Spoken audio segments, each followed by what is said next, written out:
anywhere else on the internet where you're checking out Bruce by the Magic Eye content. How are you doing today?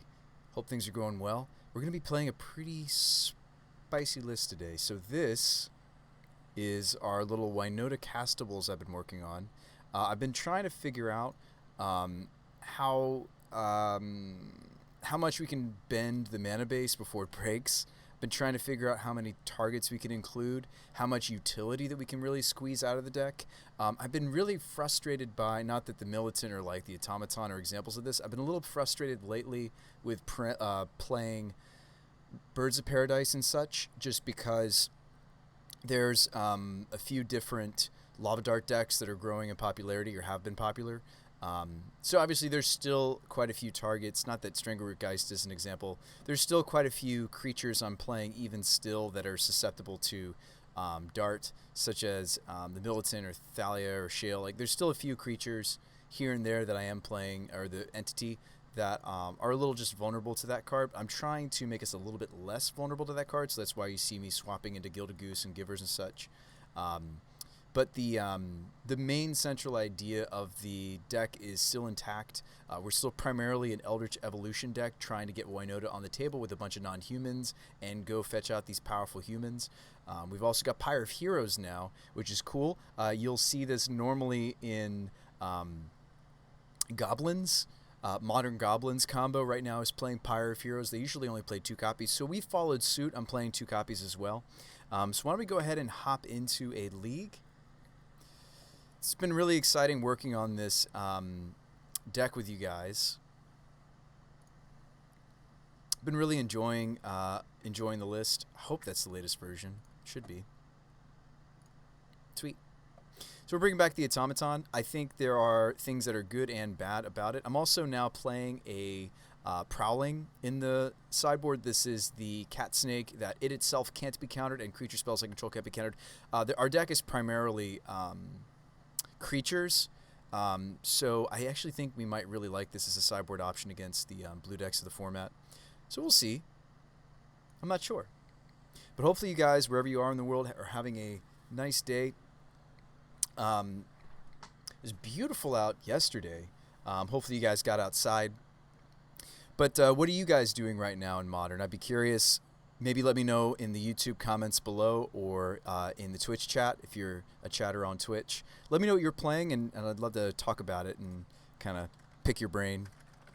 Let's go ahead and say good luck and have fun to our opponent.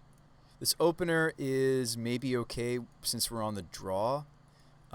We are playing 22 lands. It's a little risky. Could look for a more solid... I mean, if this doesn't see second land, we're in a lot of trouble. Actually, I'm going to go ahead and mulligan. This hand's quite a bit cleaner, and we could tuck the... I wouldn't tuck WINota. I would tuck the Thalia, because it's a little bit more match-specific. This is our green source. We're trying out a prismatic... a singleton prismatic Vista right now. But we've got all our red and single white, so that's good. Forest. This could be Heliod. Looks like it's not Heliod. Looks like it's some variation of Titan. It is some variation of Titan. We may need to transform our Gilded Goose next turn. I have to draw a different green source, though, into the Magus of the Moon. We may not have that option. I may just need to play Spyro and try to set up for this WINota. Now, Gilded Goose, not nearly as good as Birds of Paradise for speed. Like, we're going to be a little bit slower today with playing Gilded Goose. Green source is actually the best thing I could draw right now. Preferably a white fetch. Oh, am I getting dismembered? Or Goose is just dying. They do have a couple, one or more main deck dismembers. So, never mind, that's not really an option anymore. Yeah, Canyon go.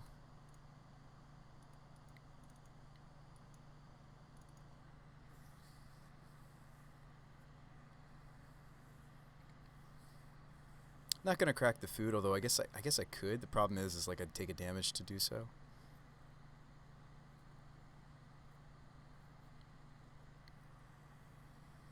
This looks to be a Titan. So we are maybe just dead. They don't have Amulet, though.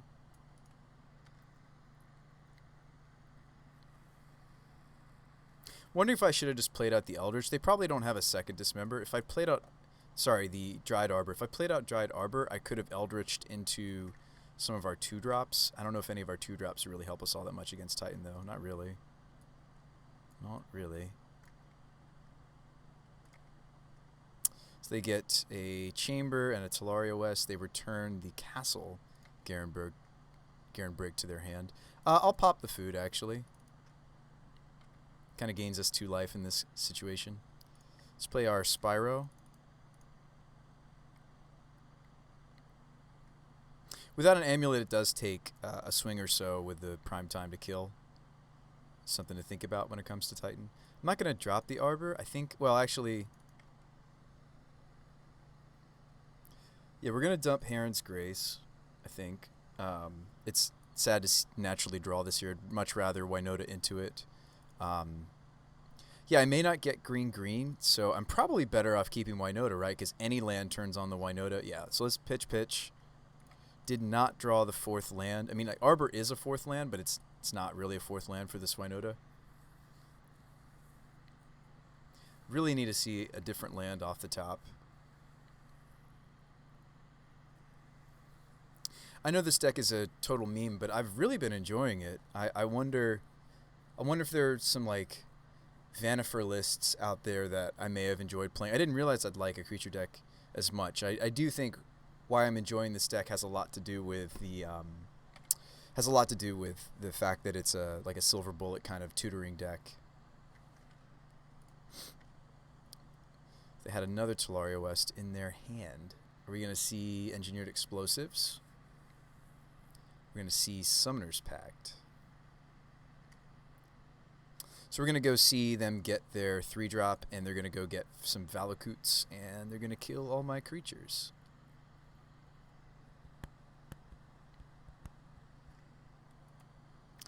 And we'll be dead.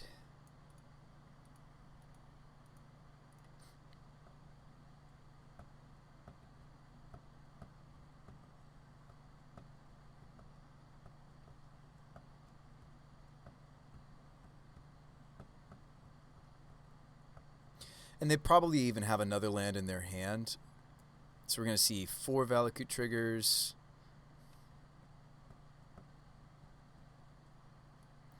We'll probably see some more Valakut triggers. They're just going face.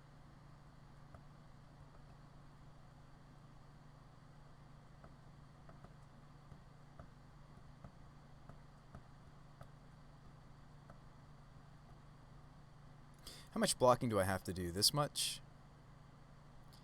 That'll put me to 5. They have 2 Valakut triggers. This would put me to 6. Still 2 Valakut triggers. Yeah, I mean, if they have another land, I'm just dead. And I think they have another land very, very assuredly. Just make them show me. Their deck is mostly lands. Yeah, we want them to show us. All right, so... in this matchup, I have really most of what's useful in this matchup is already in. We do want to stop their Engineered Explosives. Selfless Spirit does that. The Collector Oath does, but that turns off my Pyre, and my Spellskite also stops Dismember. Teague also stops... Teague is a way for me to stop Engineered Explosives without... let's cut the Thalia. Let's cut the Ooze. I'm still going to run Masked Vandal because this... I mean, there's also, you can cut the Militant, but the, let's see, Givers are fine. They also stop Dismember. Heron's Grace, my opponent's deck is kind of all or nothing, so maybe we don't want Heron's Grace as far as, like, when they do kill us, so, like, a little bit of life here and there is not really that great. The Banisher Priest and the Apparition are okay. They both hit their 3-drop, the Druid of Elysian, if that is how you pronounce it.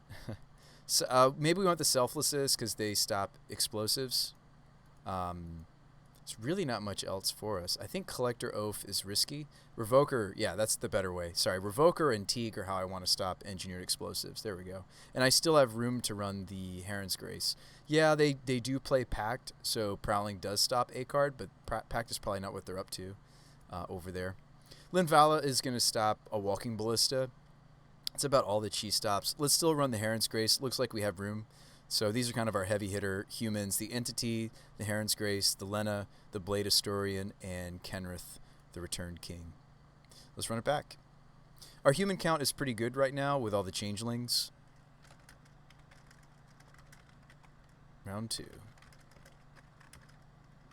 This hand's great. I mean, it needs to see a third land, but like this is a hand that stops explosives. This is a hand that just naturally has the Magus of the Moon. I'm not going to throw this back. I'm going to turn 1 the Giver off of Prismatic. I think maybe that's wrong. Prismatic could also just be my Plains, or it could even be basic Mountain. Not that I want that. Actually going to go Windswept Giver off of Plains. Really, our deck wants to see 1 Plains, and we're very happy to see 2 forests in this matchup if we're going for Magus of the Moon. But I'll settle for 1. If we can just protect this, we probably win. Drew another Eldritch. Let's go ahead and get the Revoker out there off of a forest.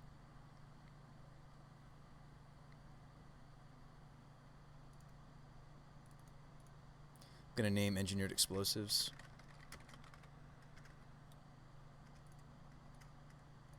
And out of respect for Dismember that they showed us game 1, they do probably have 2 copies in their 75.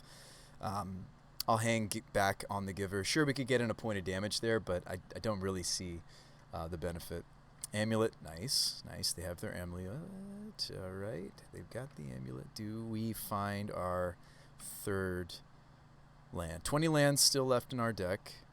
50 cards to draw. 2nd Amulet of Vigor. Oh, please give us a land. All right.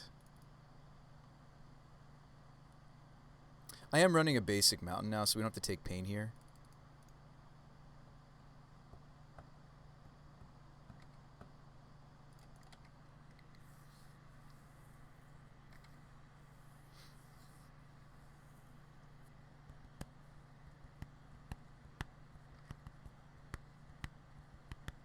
We've probably got him, honestly. This is pretty much exactly what I want to do against their deck. Just trying to add to the clock.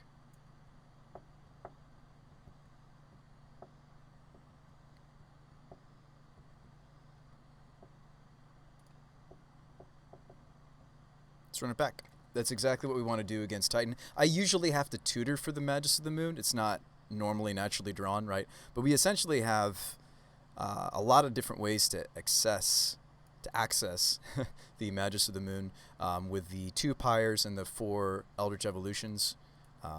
This hand has neither of those cards. If I kept this hand, it would be on the back of Spyro. I don't know if that's good enough. It's a Spyro with Skite or Selfless. Turn 2. Guess I'll keep it. It's not the greatest. If we want to play out the Strangle Root, I need to go basic Forest here and a duel on this.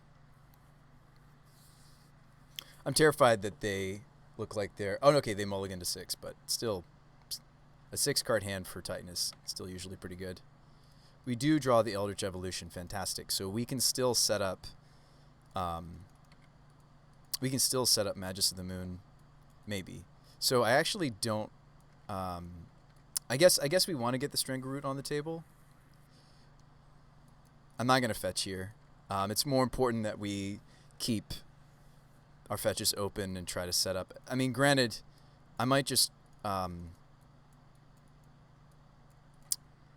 not going to have as much protection for the Magus of the Moon this time. So we just naturally drew a forest. That's good. I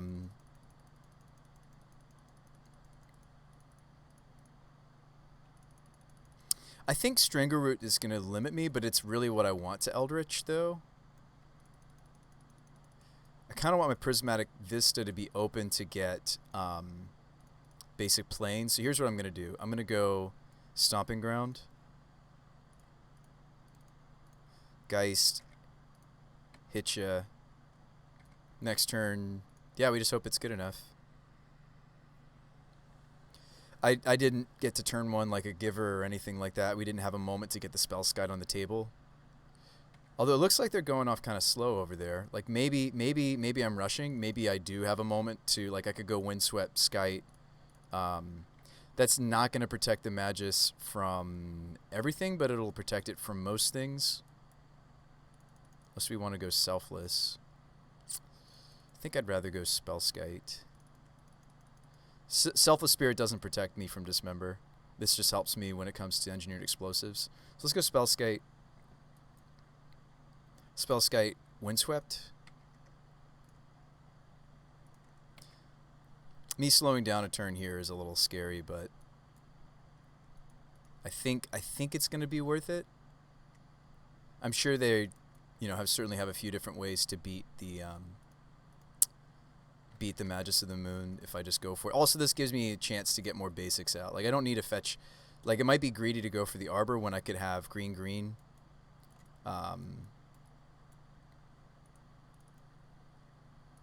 Yeah, I could have more colors going into this Magus of the Moon if I skip the Dryad Arbor. I think taking Arbor is greedy.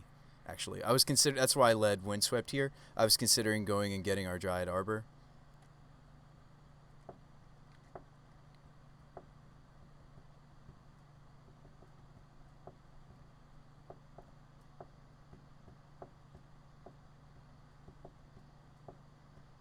Now with layers, my Magus of the Moon is actually going to stop this Dryad effect, but if they have a second Dryad, they do have a basic forest this game.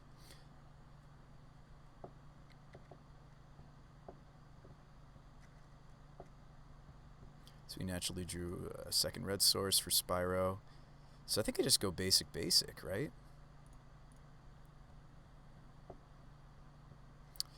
Our deck thrives off of double green, single white.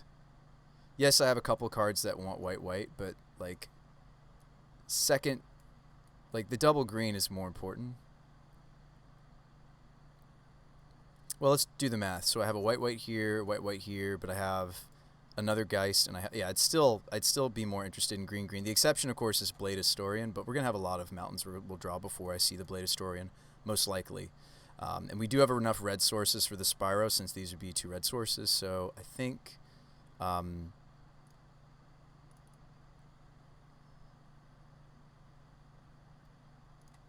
that's what I want to do.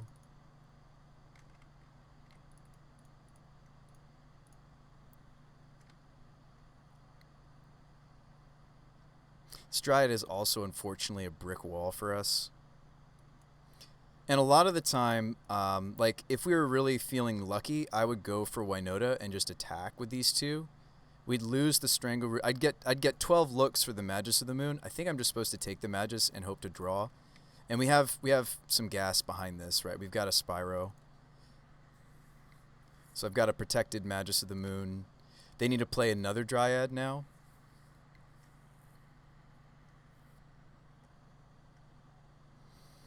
Is this Dismember? Looks like it might be.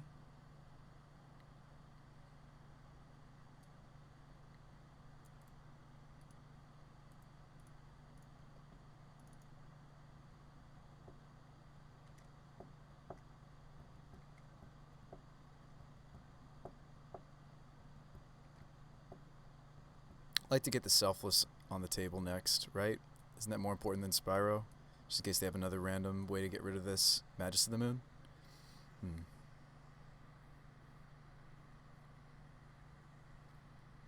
It's another Dryad. Ooh, another Dismember. Gross. Double Dismember draw. They do play at least 2 copies. Am I just dead here now?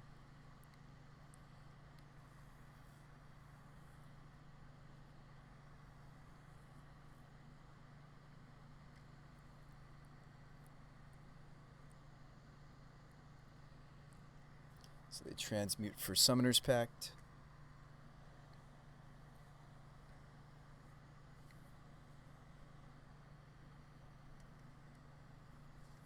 Breeding Pool, and then they get to Valakut my Geist. They're at 8 from those double Dismembers. I wish I could just hit them a couple times dead, right? I don't have a way to get back the Magus of the Moon, so I think we're just dead. I think we just died to their double Dismember draw. That's very, very good for... That's very nice for them to draw. I've seen maybe as many as 3 copies of this card out of a Titan player, but that's pretty amazing that they hit them both here. Wish I could just hit them with the Kenrith. I guess I could next turn if they don't kill us, but I'd be fairly surprised if they don't kill us next turn. I mean, is that a reason to... I mean, yeah, that's a reason to keep the Kenrith. Should I just ditch these 2 and hope to draw onto the goods? Drew a Shale. I need 6 mana to do the Kenrith thing, so I'm assuming, though, I'm just dead, right? They don't have an amulet, though. So this is just Titan, get a bunch of Valakut triggers, ruin my day. Oh, or they draw an amulet off the top. We're very dead here. Unless they mess it up. I can't imagine they will. That was a good game. We fought hard, right? Double Dismember, beat us. We even slowed down a turn to get the Magus established with a Spellskite. And it's like, well, Bruce By, maybe you should have just done your thing. I think so, but that's like in hindsight. I should have just done the WINota thing. We might have won. Because they went really low to go double Dismember. I think in hindsight, I should have just Eldritch Evolutioned for WINota and just hope for the best off of those rolls. Which is sometimes the correct line. Like, it's not always correct to get the bullet. But usually against Amulet or Tron, even Eldrazi Tron, it's a lot of the time it's correct to slow down a little, get some basics, and get your Magus of the Moon.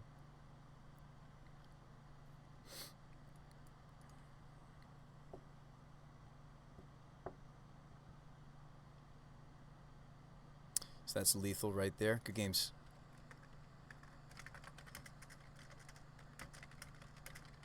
Just out of curiosity,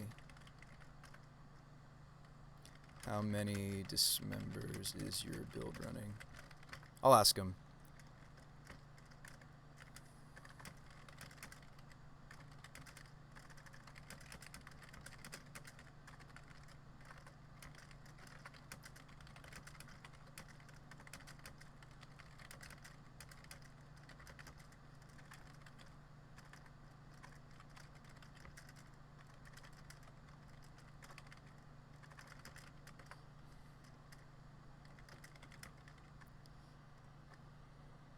So they just told me they have 4 Dismembers. Wow. They're running 4 Dismembers these days. I think maybe that's what Amulet Titan has had to do, right? You know, you're playing against like these Prowess decks, you're playing against these Shadow decks. Is it just like, and again, that's the thing with Phyrexian mana like Dismember, is it's just like, do all the decks just start playing this? Because like it's far better to take 4 damage and get rid of, you know, the scary versus taking, you know, a lot of damage potentially off of like Drake or... Yeah, I mean, that's the power creep, right? And it's like they can run it just fine. There are a few other decks that are just, you know, jamming Dismembers despite, you know, never being able to hardly ever being able to pay for the black mana on it. I remember talking to some buddies of mine who are also Magic enthusiasts how Dismember and other cards like that are a bit of an abomination, kind of ruining one of the fundamentals of Magic, which is the color pie. We fought hard. Titan beats us not all the time, but certainly if they have a fast draw or a draw that has a lot of sideboard cards. I'll mulligan this, even though this is a solid, perhaps solid hand. This hand's quite a bit worse. No tutor. These are specific bullets. I think I might even be going to a 5. I mean, this hand has one more creature than it looks like, right? It does also have access to the Dryad Arbor, but I just feel like this hand is it's not like I have a companion or anything, but I don't know. I might want to stop at this 6 and just like we do have a cycle land. Maybe the 6 is fine, but Vandal, of course, like Militant wants them to have relevant spells. Vandal, of course, wants our opponent to have a relevant artifact or enchantment. Actually, I will keep, and I'll keep the Cavern as well. And I'm going to dump the Stomping Ground. We almost always want to name human on Cavern, some of our most important humans to resolve.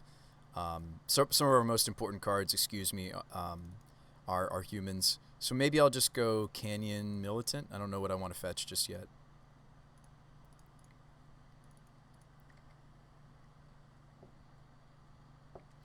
What deck starts Sunbaked Canyon Dryad Militant? My opponent's probably like, wait, what? Lava Dart this. We're like, oh. I actually don't even know. I think the Lava Dart might still get exiled if that's what they choose to do. It's a good question. Goblin Guide. Oh, Vandal blocks Goblin Guide nicely, although I feel like I might want to wait until to see if they have Dryad Arbor. So got a Magus of the Moon coming up. It's pretty bad. We're going to block here easily.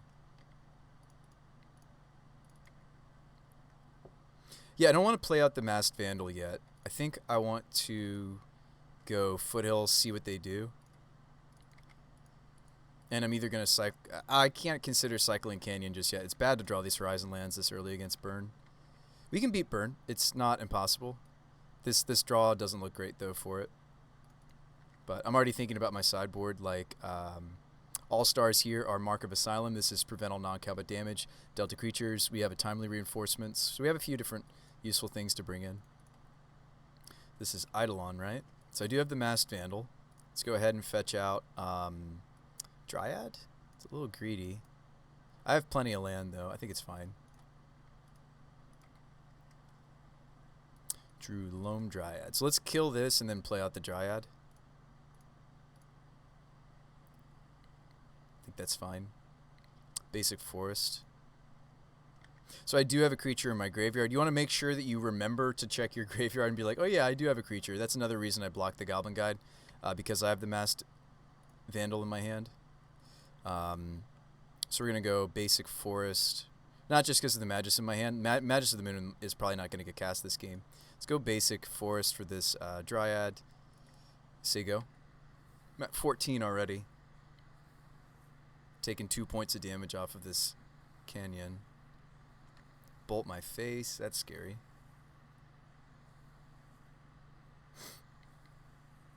Skewer my face. I need to turn them off of the extra draw of the Sunbaked and the white, right? I need to just hope, actually, that this does something. Skewer down to 5.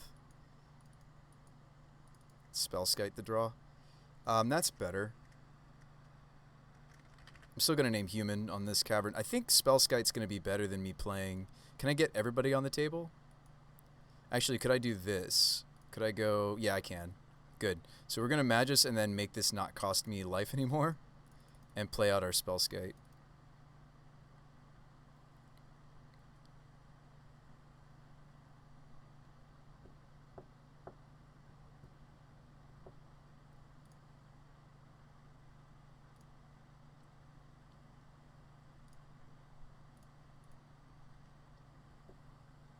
Spellskite can block like a Goblin Guide if they have one off the top. And this Dryad is going to give us access to blue mana for redirecting to the Skite.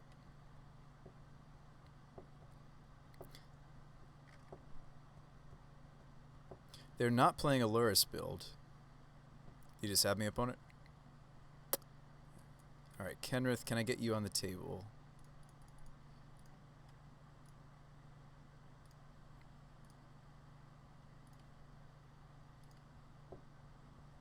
I know you're like, but Bruce, by now you don't have the blue to redirect to the Skite without costing. I know. I think I just have to get a clock going and just hope that they draw like all of their Boros Charms, all of their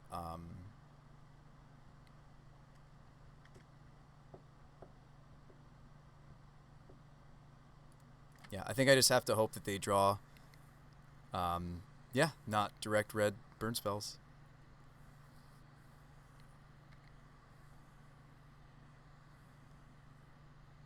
I took too much damage off the Sunbaked Canyon this game, I think, is part of what went down. Looks like they don't have it. That's huge for us. Kenrith can start gaining us some life. I want to play around Skullcrack if I can. Skillcrack, so to speak. They're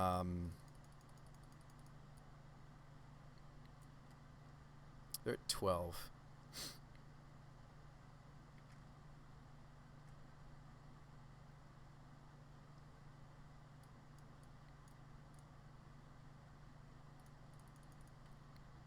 Yeah, I'd like to have access to both either Kenrith Gain Life or redirect with Spellskite off of Loam Dryad. I think I'm just attacking with these two.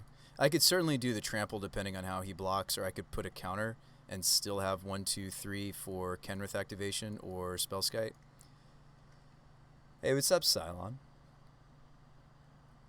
Oh yeah, I shaved my mustache. Is that what you're referring to?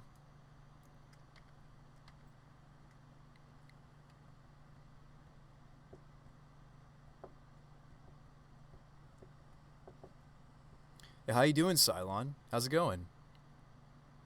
They choose to do nothing.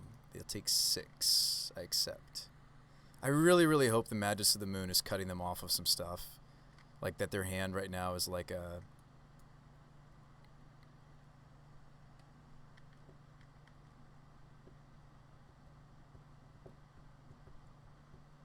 Wow, we got there. Kenrith gaining life. Well, it could gain us life. None of this is useful against Burn. Wow, we got game 1 against Burn? Awesome. That's not always how that goes. Eidolon, probably not. Linvala, nah. Timely Mark, for sure. That's easy. I do also like the selfless effects. I think these are where it's at. Mirror Entity is a little... not really where you want to... I don't think where you want to be, neither is the Teagster. Thalia's okay. I think Shale could go. I do want to keep... Let's cut the Militant. I am interested... Although Militant turns into Thalia, but I feel like I'd almost rather always go from Arbor to Spellskite in this matchup. So let's actually cut the Militant and keep the Loam Dryad, because I can go Dryad Arbor, Loam Dryad. Loam Dryad is a horror. So not only is it a Dryad so that I can Pyre from Dryad Arbor, but I can go Dryad Arbor to Loam Dryad to Spellskite. Without the... Now, remember, if I cut Mirror Entity, I can't go up the chain. Let's actually keep Vandal in. It hits Eidolon. That was relevant. The real prize here is the timely... Oh, you know what? I might not need Loam Dryad because Universal Automaton also becomes Spellskite. No, let's leave that in. Skoos can stay. The Geist can stay. Magus of the Moon actually usually doesn't work all that well against Burn. I might cut it and just play Favor. Because we do have higher CMC creatures than them, almost assuredly. They stop at 2. They're not even playing Luris, so that makes me think they don't have any 3s. Submit. So we have how many sideboard cards we bring in? 1, 2, 3, 4, 5. We bring in 5 cards for Burn. That's not too bad. 5 cards that are worth bringing in. This opener is a little awkward. It doesn't have our tutors. It doesn't have any sideboard cards. It's not awful.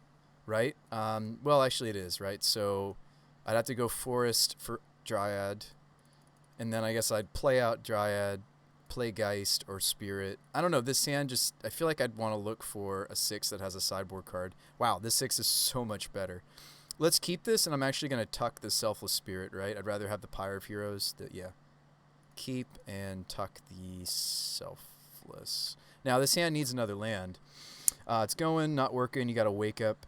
Oh, you're waking up at 3 p.m. That's nice. You have to sleep in, Cylon. Do you work the night shift? I can't remember. That's real nice. Yeah, it's nice to sleep in every so often, right? Or get that breather. Sacred Foundry, Goblin Guide coming in. All right. No, I'm no longer working. I saved up and I'm taking some time off. Nice. Thalia coming up. Okay. Thalia's all right. Thalia's all right. Has a little anti-synergy for a couple of our cards, one of them being timely from the sideboard, so we may not want to just slam her into play because, yeah, for reasons.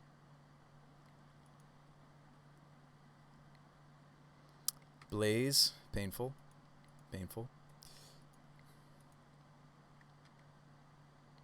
Scavenging Ooze for us. Yeah, I'd probably rather play the Scavenging Ooze next. I'm not even thinking about the Pyromancer in my hand anymore. I'm just thinking we need to survive to this timely. So let's go basic Forest. Not thinking about the Spyro in my hand anymore. If we can get some of this other stuff going, we might survive. And a lot of our sources in the deck are red. I'm not playing the Filter Land anymore. I'm trying to make our deck work better with the Magus of the Moon. And yes, that didn't help us last game. We still lost to Titan, but we'll lose to a Titan, a fast draw from Titan. We really need to take game one from them because then they don't have all the dismembers in.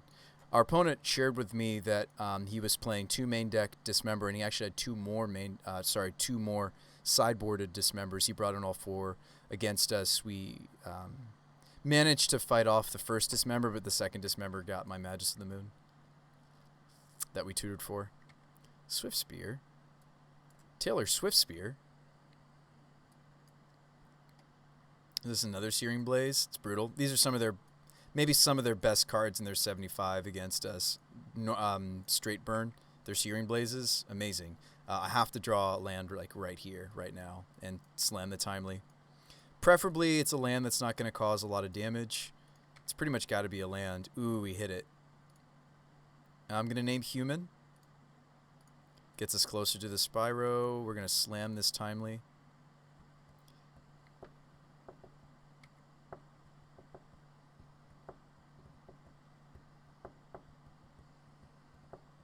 Nah, we've got a game. We've got a game. Probably still losing, but we've got a game. It's interesting to see a non-lurist version of Burn. It's more land than they probably want to see. It's more. This is more creatures than they want to see against me, that's for sure. WINota coming up. So we know that's not a 4th land drop. I think I can block like this. Take out one of the Goblin Guides, take 3.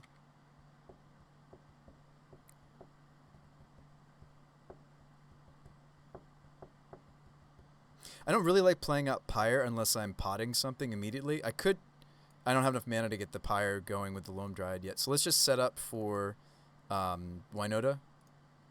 Best way to do that is just play these 2.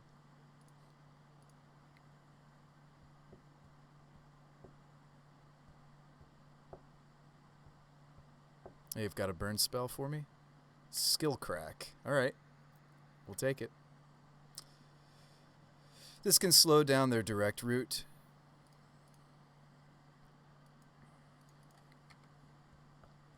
The Soldier and the Dryad have enough toughness that they only kill the Dryad. I get to keep the Soldier if I block, but then again, the Dryad gives me the mana to get to the WINota, so I might not have the luxury of blocking with the Dryad. I might just have to chump with the Soldier. That is a really good sign if they're just cracking Sunbaked.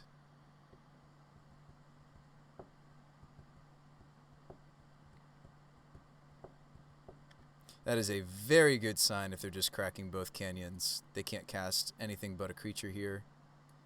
Thalia kind of roadblocks. She sometimes looks so good against decks like Burn or Prowess, the Thalia. Like maybe no attacks from our opponent. Drew a Spellskite. Alright, so I think I have to go for WINota and just hope, right? If I play Spellskite, there's some potential that results, because it would be Spellskite with the ability to redirect for blue mana. I mean, that might be more correct than just going for the WINota.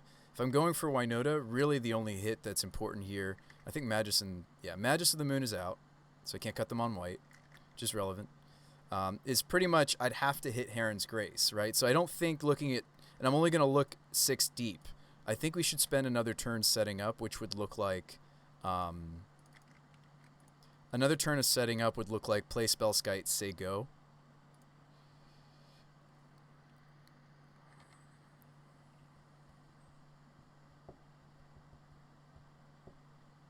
You could justify a Thalia attack, perhaps. They're at 12. What do my blocks look like, though, on the backswing? I don't think that's worth it.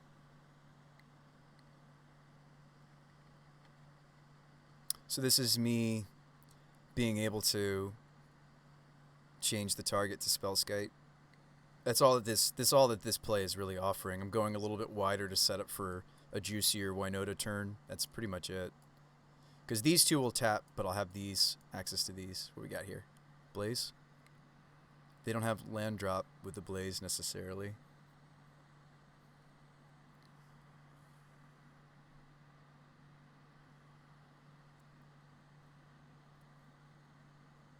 Swift Spear, okay.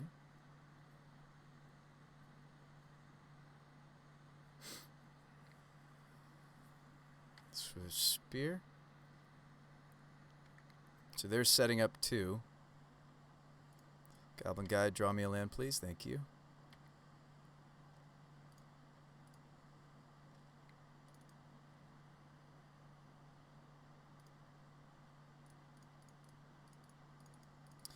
If I don't block with the soldier, am I at risk for dying? No, Castalia.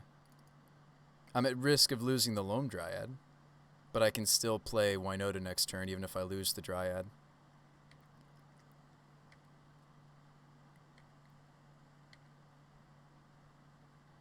Eldritch. Still better to just play WINota. So that's what we're going to do. And we just hope for... I mean, like, what am I... Like, okay, I could just Eldritch for the life gain creature, right? Let's think about this logically. So I could go get the lifelink creature. If I go for WINota here, we're going to look how many cards deep? We're going to look 12 deep. Sorry, 18 cards deep. But if I don't hit the lifelink human, aren't we just also still in trouble? Now, if I Eldritch, I'm only painting the Thalia with that lifelink. That would put us up to 7, though. Right? And that's the thing is... Oh, no. I'd have to give up the Spellskite. Hey, what's up, Bot-like? I'd have to give up Spellskite. And it's also extra because Thalia. I think I just go for WINota, and we're looking quite a few cards deep. It's not like I'm leaving back no defense. I don't have to tap the Dryad. In fact, I think that'd be wrong. Yes, that means I'm only looking 12 deep, but I think I need to be able to redirect to Spellskite for paying blue off of Dryad. Yeah.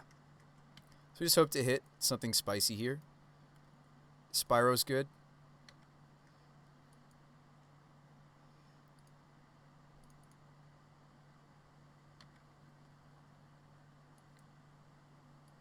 So I hit Lena. I don't hit the lifelinker. There's Kenrith to think about. It's tempting to go with Lena.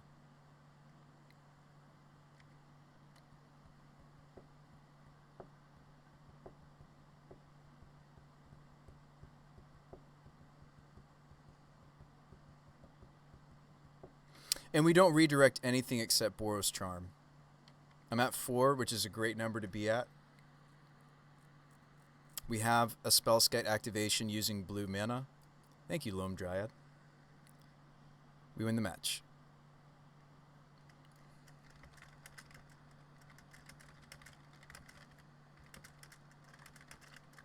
So good luck with the rest of your league. Thanks for the games. So we got there.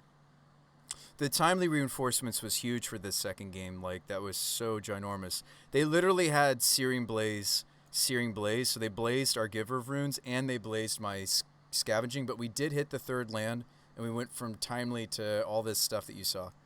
Awesome. So we're 1-1. We lost to Amulet Titan, and I'm going to lose to an Amulet Titan player that's playing a playset of Dismembers and draws 2 of them in the post-board games. It's just the nature of it. Like, we're a creature-based deck. We're susceptible to relevant removal.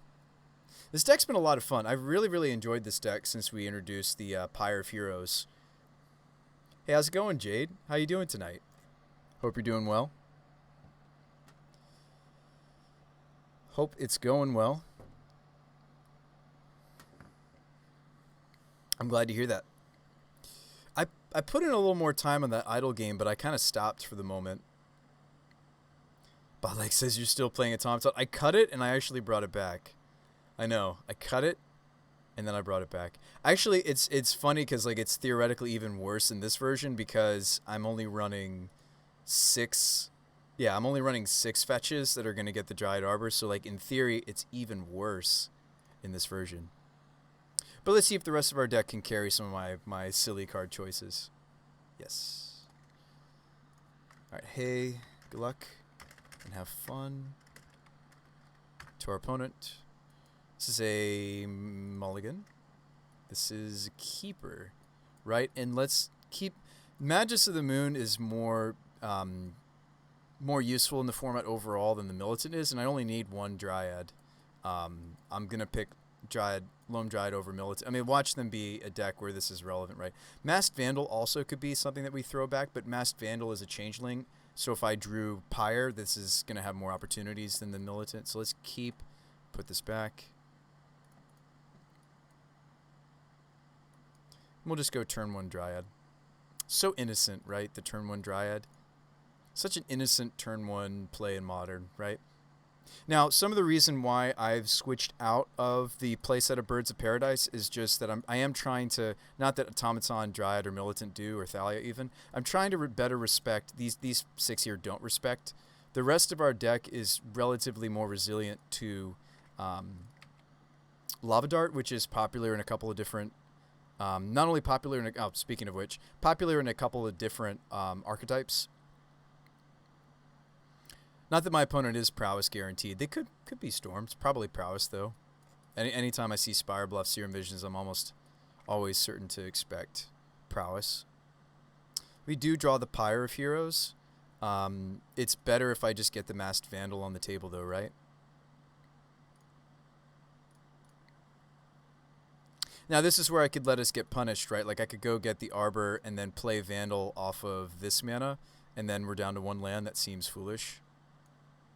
Seems pretty foolish. Let's go Foundry, Vandal. And we're just playing it out. It's not going to have a target. Teddy Bear says Idle Champions. That's a game. Oh, you're asking Jade if she. I gotcha. Is Storm not a possibility? You've not played Modern in so many years. It's probably prowess, almost like 95% prowess. But why don't you be the 5%, right? Storm, I'd love it. And that's not true. I mean, I'm sure those numbers are a lot different. I'm just throwing out some numbers because, like, pretty much every time I see, wow, they're not prowess. So it is Storm. That's so funny. They do care if I cut them off blue a little bit, but not really. Wow, they really are Storm. Might just slam WINota, but then I'm not getting any activations. Wow, they are Storm. They're actually Storm. All right, so let's cut them on blue. They'll still have access to blue. That's just the nature of it. This is probably remand. Moonum says silent. They're probably remanding me here, and I get to swing for 2, which is piddly. Wow, they're actually Storm. We are in the 1-1 bracket, so maybe I'm more likely to see Storm when we're here. Don't worry, 80% of statistics are made up on the spot, right? Yeah. No, that's scary. Do we have combo piece ritual? I'm glad that we have the Eidolon of Rhetoric as a tutor target. We may just be dead here. Now, Storm doesn't have a deterministic kill always, so we should make them do it. They had a Manamorphose, so the moon wouldn't have done much. I don't think there was a line that I could have taken that. We kind of had a slow draw because we had the Loam Dried instead of like birds and such. Or goose. And we're going to be worse against these linear decks, right? We already saw that happen against our Amulet Titan opponent earlier today. I'm going to be worse against Storm. Like, I'm excited for, like, you know, the new Noble Hierarch, right? The Jund Hierarch, the Ignoble Hierarch, but it's like, that's also susceptible to Dart, and if I'm trying to make the deck a little bit less susceptible to Dart, I'm not going to get to be playing around with these new mana dorks. I don't know.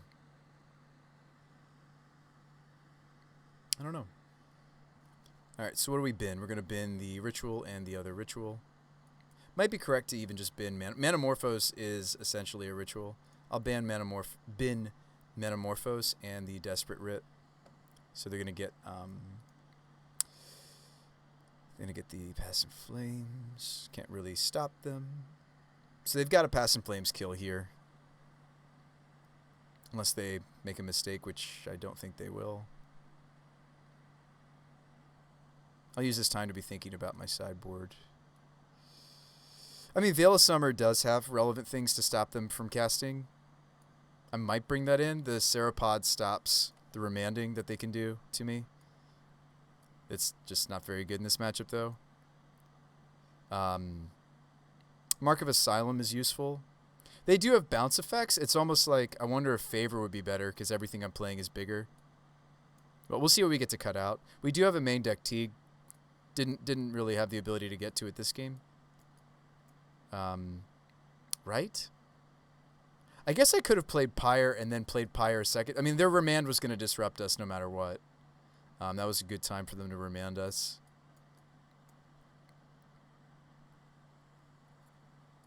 Yeah, Eidolon of Rhetoric, of course, is the biggest thing we've added to our sideboard that could help us against something like Storm. It's awesome that we have it. Like, we just need, of course, to keep it on the table. This is great. This could be good. Selfless is mana efficient enough, maybe, for this matchup to protect us from a burn spell. Probably won't play the Glyph Weaver. It's just something that I can hit off of WINota. I might like this, though, better than the lifelink gain human. Abolisher fights over Remand. Like, Abolisher is going to help us better than Prowling does, this matchup. All right, so what stuff from Modern Horizons 2 am I looking forward to? Yeah, the new Evoke creatures, especially Grief, are interesting. A little disappointed about the red, but everybody is. The red Evoke creature that came out. It's really so far away from Pyrokinesis, and yet white is getting, like, Swords to Plowshares. Graveyard that. Graveyard that.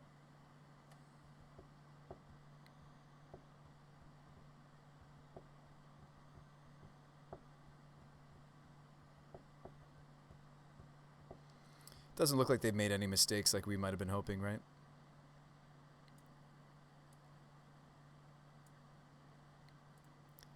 Past in Flames, the Grape Shot. Next draw was Spellskite. Okay. Heron's Grace could go. We'll keep these in.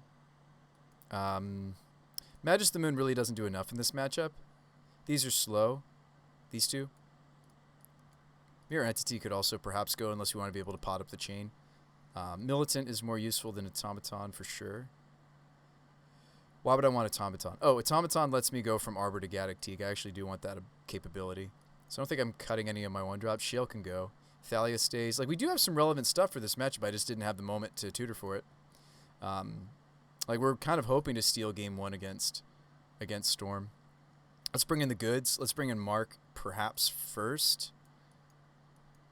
Although Favor might just be better because Favor's going to stop us also from... maybe we play both. Cleric. Yeah, that hits their graveyard. Selfless. Let's cut the Mirror Entity. Let's see. Cutting the Strangle Roots. Could play the Serapod. Could play the Veils. I like Abolisher just in general here.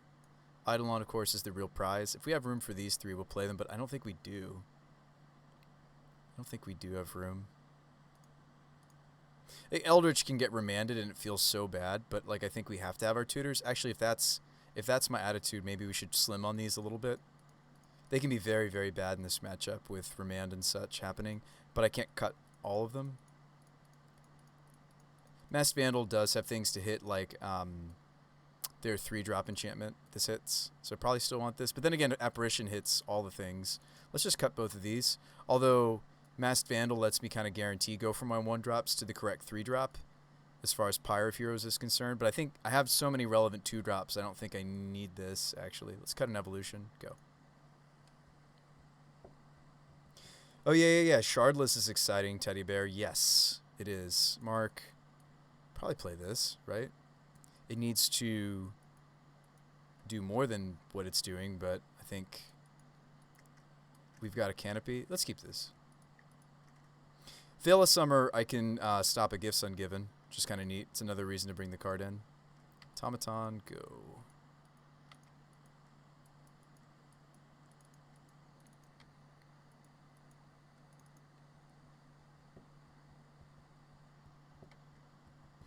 I don't know, when they went turn 1 Serum Visions, I was a little suspicious they might not be Prowess, because not all Prowess builds play the playset of Serum. I'll admit, I was getting that vibe earlier. An Eldritch. Okay, we can transform this into something useful. But let's play Mark.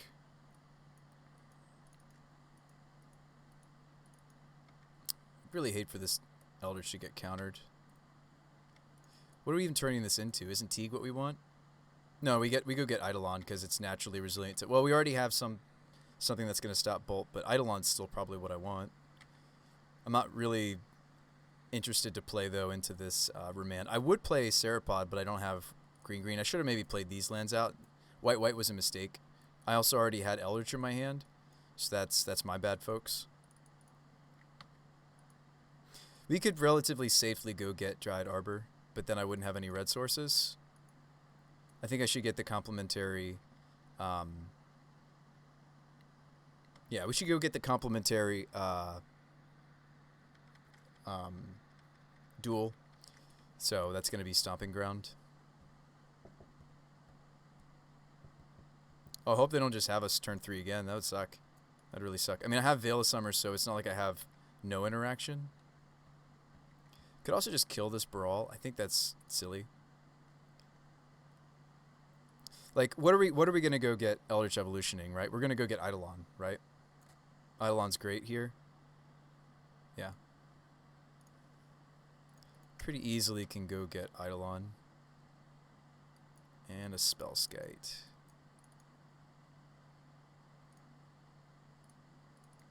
Well, I just like the idea of resolving this Eldritch when they're tapped down.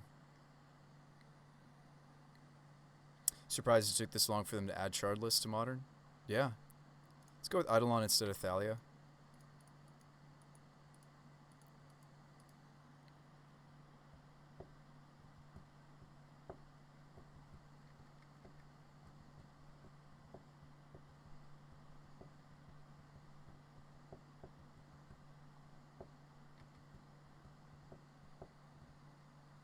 Anything look like it'll break Modern to me?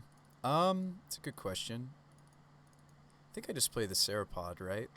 Could play Spellskite. I can't cast the Veil, though, since they have a Remand here. Let's just play the Serapod. They may still Remand this just to get the Baral trigger.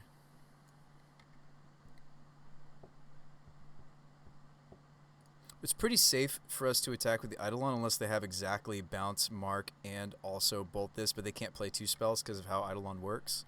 We'll probably just see them block, though. Right? Like, why wouldn't you just block? It's probably a silly swing on my part. It doesn't really achieve anything. Silence says Grief is going to break Modern. I think that Grief will be really great. You play it like in an Ephemerate shell. They pass the block test. Yeah, you play Grief in like some sort of bouncy castle, you know, Ephemerate, maybe even a Yorion deck, perhaps, right?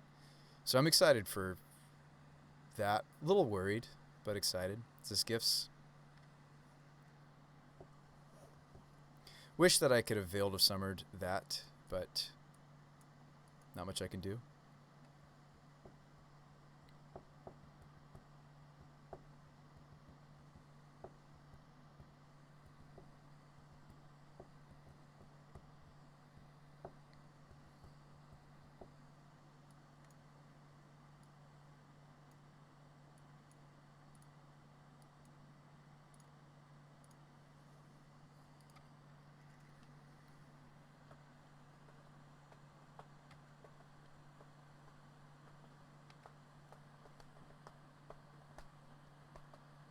What about Astral Drift with Grief? Gross. Speaking of gross, am I just dead? Looks like I might just be dead.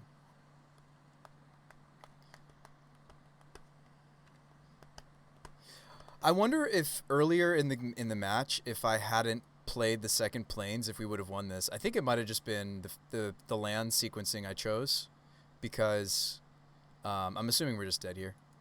I think the sequencing I decided on killed us, right? Like if I'd played the Windswept or the Horizon Canopy instead of the second planes, I wouldn't have wasted one of my turns. Yes. Okay. But it's okay. I'll learn from it. I was hasty to play out the planes. I don't know why. In retrospect, I don't know why I did. So, much like perhaps in the same way that me creating mana bases is a weakness of my brewing skills. Maybe I don't even spend as much time as you really should when I'm picking out which land to play that turn. Just a critique to my own. I'm giving myself a critique to my own gameplay, at least tonight. That was loose for me. Because like if I could have gotten the not the Spellskite was drawn later. I think I could have played like either Serapod or something else a whole turn earlier. I would have had access to the Veil of Summer.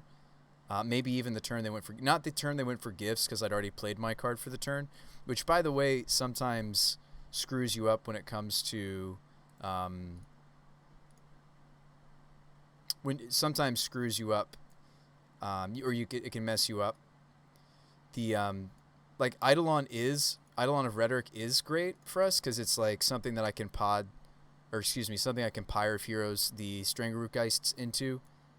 So that's why we considered adding this to our sideboard. Like, I do really like this inclusion. I think this is sweet over Avatar. But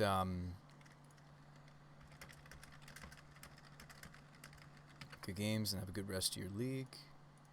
Wonder what our next draw would have been. I think there's a chance. Oh, a T coming up. I think there's a chance that we possibly could have won that if I'd sequenced my lands properly. So I'll try to pay better attention to that. Double Cycle Grief deck. The new land destruction. Yeah. The new ice. Well, it destroys colorless lands. Oh wow, this hand like actually looks like a hand. Wow, we're on the draw though. But hey, good luck and have fun. Smiley face. We did take down Mdrn. We lost to a fast draw from, and this is prowess this time. Or not. Goose. Duck, goose. Is this Storm again? I doubt it. It's more likely to be control. Like, there is a Blood Moon deck. There's a Blood Moon Breach deck floating around. But it's most likely, again, prowess. Getting all these blue-red decks up in here. Sprite Dragon. Don't like blocking because they could have a mutagenic. They hesitated for a second there, which makes me think they might not have it. But I'm not going to bite. Last time I blocked with a Gilded Goose, I just got hit, and it was sad. So if I do go for Spyro, I mean, it's so obvious that I go for Spyro here, right? Yeah, I think that's worth giving up the food token. We'll Spyro, and we're going to ditch Lena and a WINota. Draw another WINota, but I can't cast her next turn because you are no Birds of Paradise. But then again, you're a little more resilient. So, I don't know.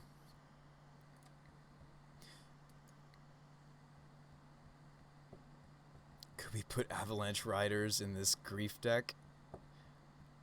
Squirrel Storm will be banned in Pauper. Hey, there's the mutagenic I thought they might have.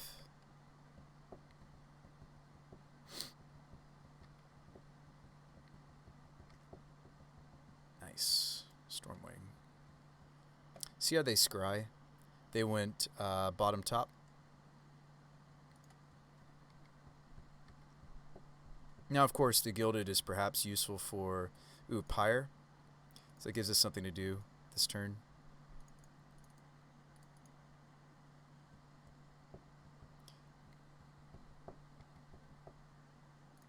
No attacks here because they have a 3/3. Goose can block Dragon. And I certainly probably will block Dragon. If they let me. I mean, they might have a bolt here for Goose, obviously. But that's a bolt that's not going to my face. I think we're actually very happy that they're tapping out, right? Because I could just play WINota. I'm not worried about the... You don't always see Remand from these decks. In fact, it's usually just they have some sideboard counter magic. There's usually no main deck counter magic in the prowess deck. They're kind of a glorified burn deck game one. And then they do have like Spell Pierce out of the board. All right, mutagenic is the revealed. Yeah, I'll most likely block here, the bigger creature. They'll mute it whatever I don't block. So hang on, am I dead if I don't block? Yeah, right, I'm at 15, but they're gonna go up by 1, 2, 3, 4. If they have several Phyrexian spells, I'm just toast. I think it's correct to block, right? When I have the opportunity. Only take 4.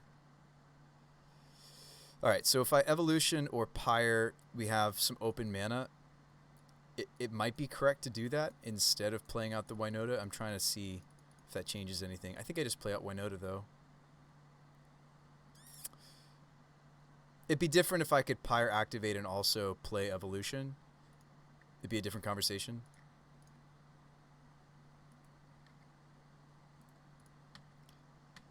Life gain would be nice. Automaton, not the greatest. Glad at least it didn't whiff. Thalia, not Masked Vandal, is great here-ish, maybe? I don't know. I'm at 11. We might just be dead. The Thalia does affect their deck. Somewhat. She could buy us a turn. I mean, this is actually like a legitimate hit in this matchup off of the WINota, but we hit some of our, smaller. They might, yeah. It looks like they're starting with just killing Thalia even. A little worried that we're still just dead though. Right? They just flash back the dart and I'm dead in the air. The deck looks great. We usually lose game 1 to prowess. Kind of curious what my next draw was and my next 6. So our next draw was a Skyclave. My next 6, 4, 5, 6. So that human would have been Magus. Just fine. Cut some on blue. 1, 2, 3, 4, 5, 6. My next choice was Spyro. That's off the 2 elementals. It's okay. We have to also win the dice roll in Modern. It's kind of important. Yes, they do have Vapor Snag, so like you actually can bring in Veil of Summer, but what I'm most interested in this matchup is our protection and chance. I'm interested in not losing to Kozilek's Return as hard. I'm interested in the Timely. Eidolon actually can come in this matchup. They do kind of storm off a little bit. I've found that I like that choice. Grand Abolisher is interesting too. Kind of want just these 7. So the Vandal can go. Ooze is too slow. The Geists might also go. Teague doesn't do anything really. Shale's too cute. The Militant does do some things when it comes to. We'll just keep Loam Dried for Spellskite though. Like this does do some things in relation to what Bedlam Reveler. This does some things in relation to Magus can go.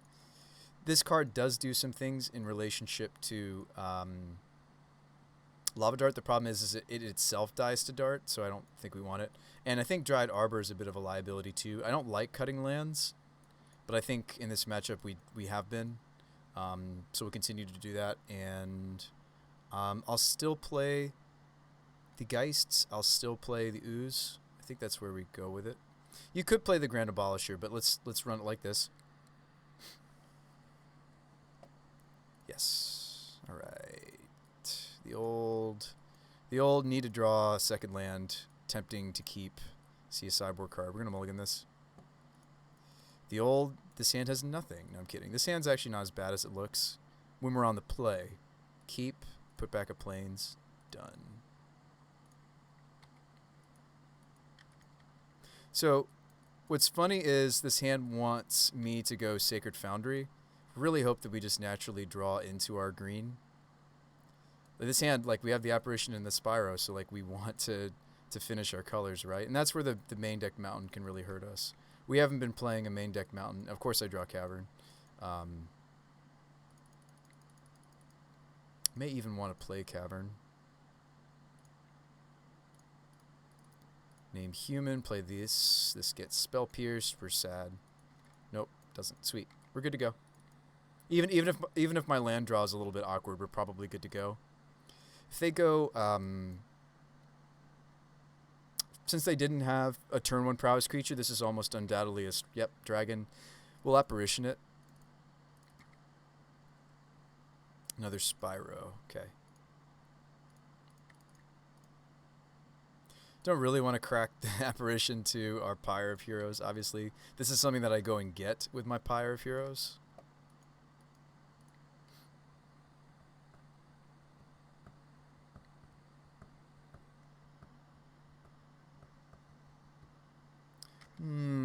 Bolt my Apparition.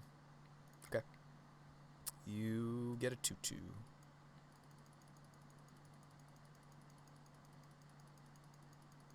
Not really interested in playing the Mountain. I'd rather play a different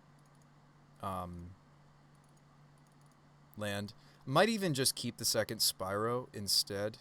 But the thing is I really want to just activate Pyre with 2. We do draw a different land to play out. Excellent. No. Like, as tempting as it is to, like, keep all these Spyros, that's not what this matchup's about. I might even just block here. We'll see. They might be bolting my Spyro. They're going to braid my Pyre. That's sad. That's not good news for us, folks. They do have 2 sideboard, at least 2 copies of... A lot of lists I've seen play 2 copies of Kozilek's. So I'm hoping that's not what they're setting up for next turn, is a Kozilek's return. That is our hope. I mean, now that we lost the Pyre of Heroes, there's really not much reason for me to keep the Spyro. These guys are storming off. Storm winging off. So we'll block the illusion probably. Might be correct to block and just hope that they don't have like a mutagenic or... I mean, I feel like if they have a mutagenic, I'm just dead anyway. This might be the correct block. This might be correct and just have to hope for WINota. Didn't get it.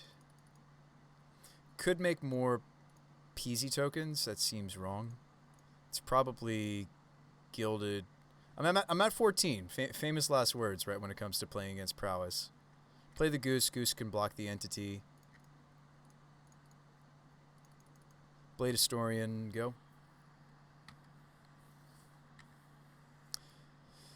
So next turn, do we have the... We don't have the breathing room, really, to...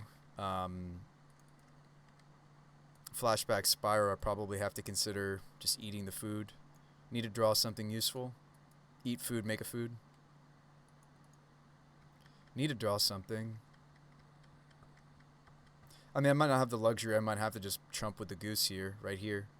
These Swiss Spears are already 3/4s. Expressive is just so good in their deck. Can certainly be.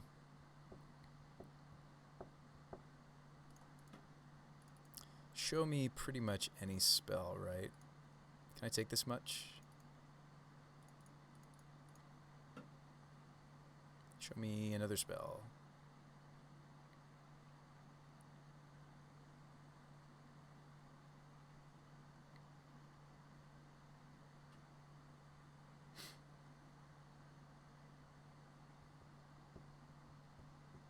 I don't know, Bolt does it. It's a Vapor Snag.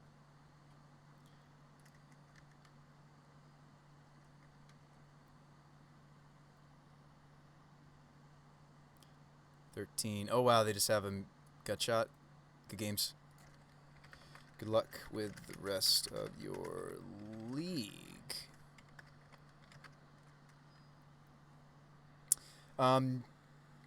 Yeah, oof, happens. We need a better draw than that. All right, let's win this last one. We'll walk away with our consolation prize. Let's just get this last one, shall we?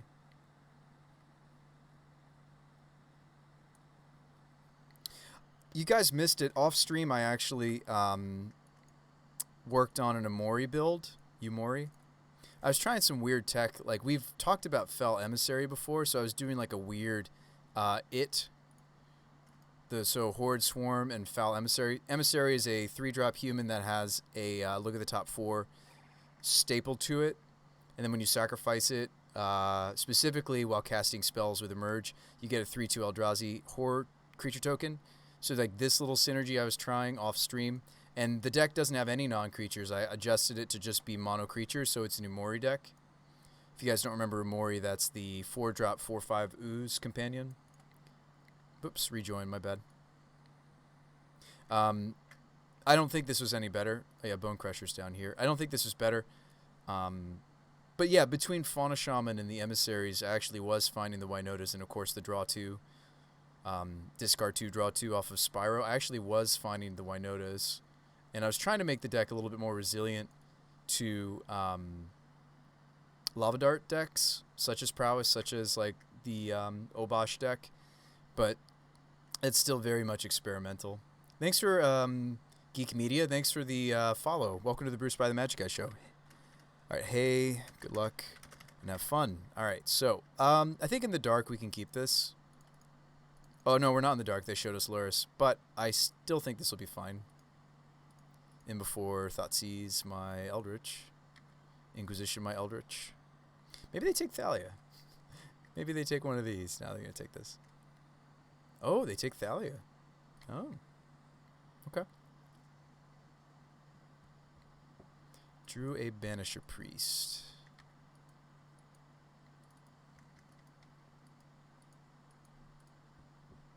Ah, Grixis. This is Drake, another Sprite Dragon matchup. So this is like the, I've seen Squaw Chief doing this with Sprite Dragon in like a Grixis shell. It's pretty sweet.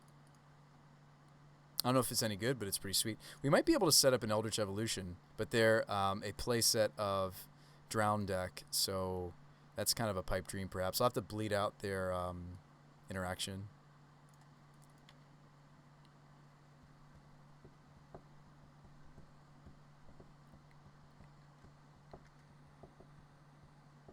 Drew a Kenrith. That's not great. Gonna go second Forest because we have an evolution in my hand for the Skite. But yeah, they play a play set of Drown. That's about it though. Like they're pretty proactive. They play a bunch of hand hate, so they're trying to be disruptive. Thoughtseize. Take my Eldritch. Leave me with Priest. We exile the Dragon. They try to bolt this. We can redirect. They do take the evolution. I was certainly setting up to perhaps Magus of the Moon them. I'd certainly do that to my opponent. Oh, you know what? Since I got second Forest, I can't banish her on time, so that's my bad, folks. I meant to play the Sunbaked sooner, I suppose. Whoops. Hopefully that doesn't come back to bite us. That's like the same mistake I made earlier in the night. Kick it back.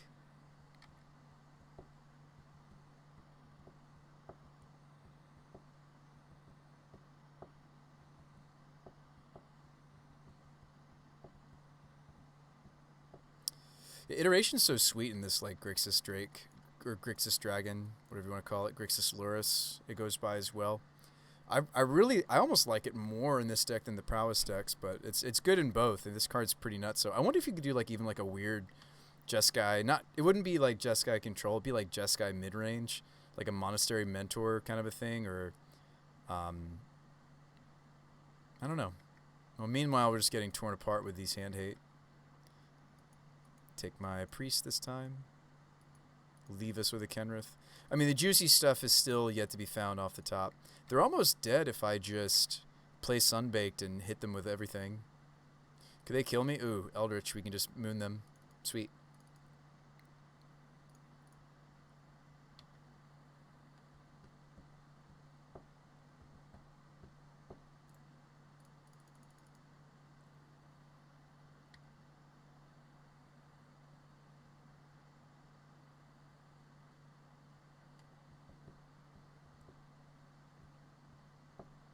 I'm trying to figure out if I'd rather have 1 life point or hit them for 2 here. I'm actually just going to hit them for 1. So I shouldn't have swung with the spell skate. I was considering using the Mirror Entity. I think we just Eldritch this into Magus of the Moon, cut them on all their colors except for red, which they do care about being cut on. But it might be too late. The Sprite Dragon's a 5/5. So this might just be too late. They swing 2 turns, I'm dead. It's a different story if we'd gotten this off sooner. Down to 3. That doesn't have reach.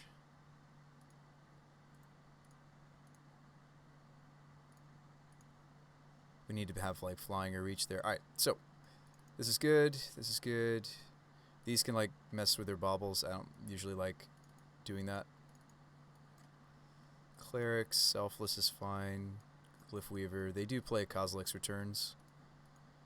They do that. Other than that, Abolisher's good in this matchup, perhaps. Gaddock T can go because they don't go that high. Thalia's okay, but I'm not that interested.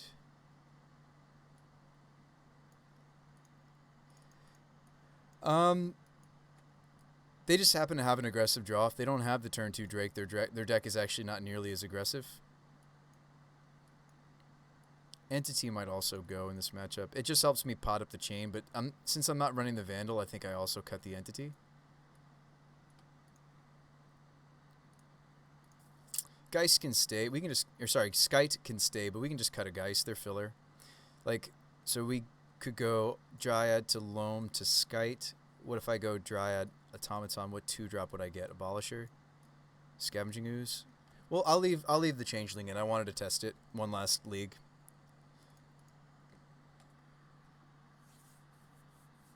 Do need to grab some food here, folks. I'm a little hungry. So after this league, we'll think about doing that and maybe requeue. It's only 8. It's only the first league, folks. It's only the first league. All right, this hand seems fine. We're going to be naming human anyway, but I want to make sure I can strangle root on time. So we'll keep... This hand looks fine. This hand's doing the things.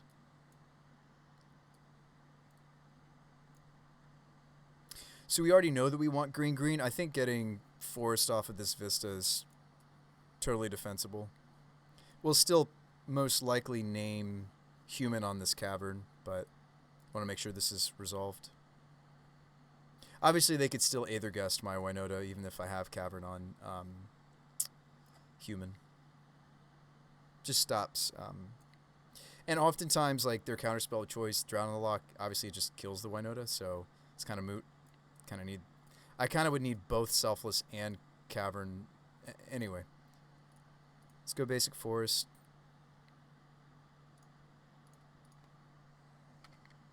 Now, unfortunately, just like our other changelings, these don't count as... ooh, wrong version. These don't count as non-humans for WINota triggers, just so you guys are aware that I am indeed aware of that. So which is a weak thing about them. But they help our human count, and you want to have a nice split of humans to non-humans in these WINota decks. So I'm looking at, oh, this is much earlier. Whoops. This one. So the split in our current build is pretty good, actually. One of these is not like the other. There we go. Tutors. So 15, 16...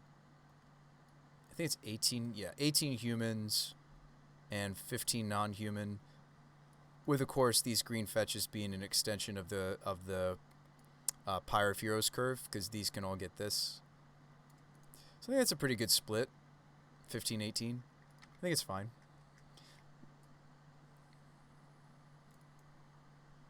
The deck really needs something else like Seasoned Pyromancer to be printed. I don't think they're really ever going to print anything else like this card.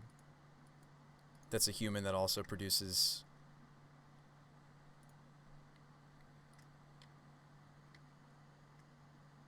I did mean to play out my Strangleroot and attack with hastiness. How do I recoup this? I guess I just go Selfless Spirit then. My bad. Changes my sequencing slightly. We'll see what next land we draw. I might even get to choose Spirit on Cavern and play both of these next turn. See them kill my Selfless.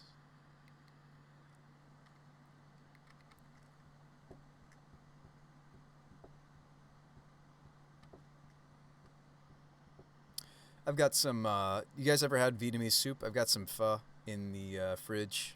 Can heat up. I need to see a fourth land anyway. Okay, so we still need to... awkward. I have to make a decision here. I think I'd rather have the Geist than the Goose on the table, right?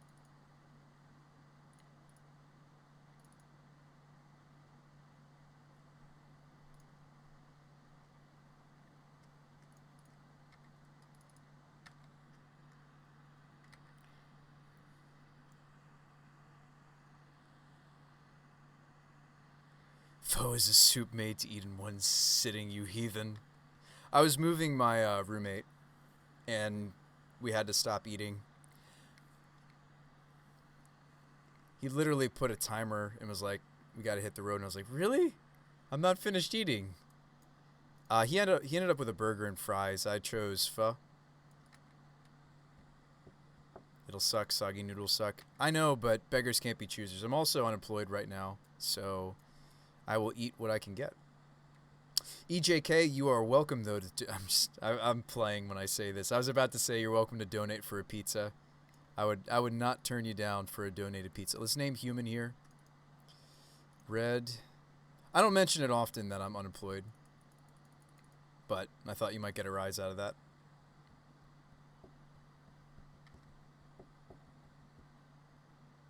Might get a rise out of you. Is this Fatal Push my WINota?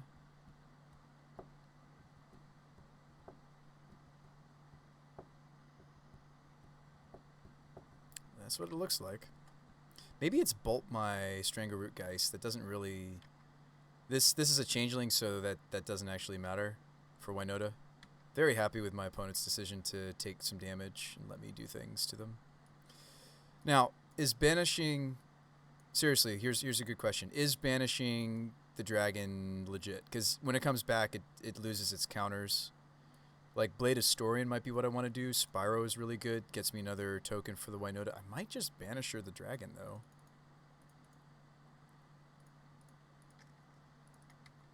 I'm going to do that. Puts him to 5. You too?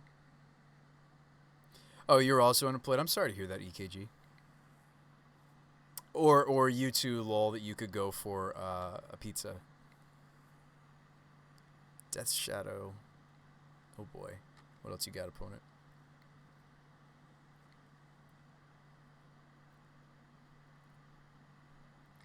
Thoughtseize, my Goosey Goose. My Loosey Goosey. They are at 2. Selfless.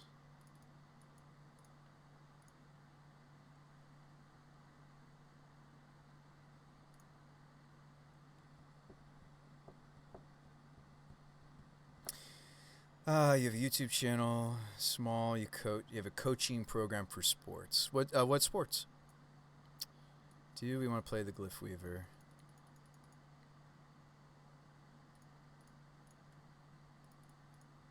I'm just dead to Tamir Battle Rage if they have it anyway, right?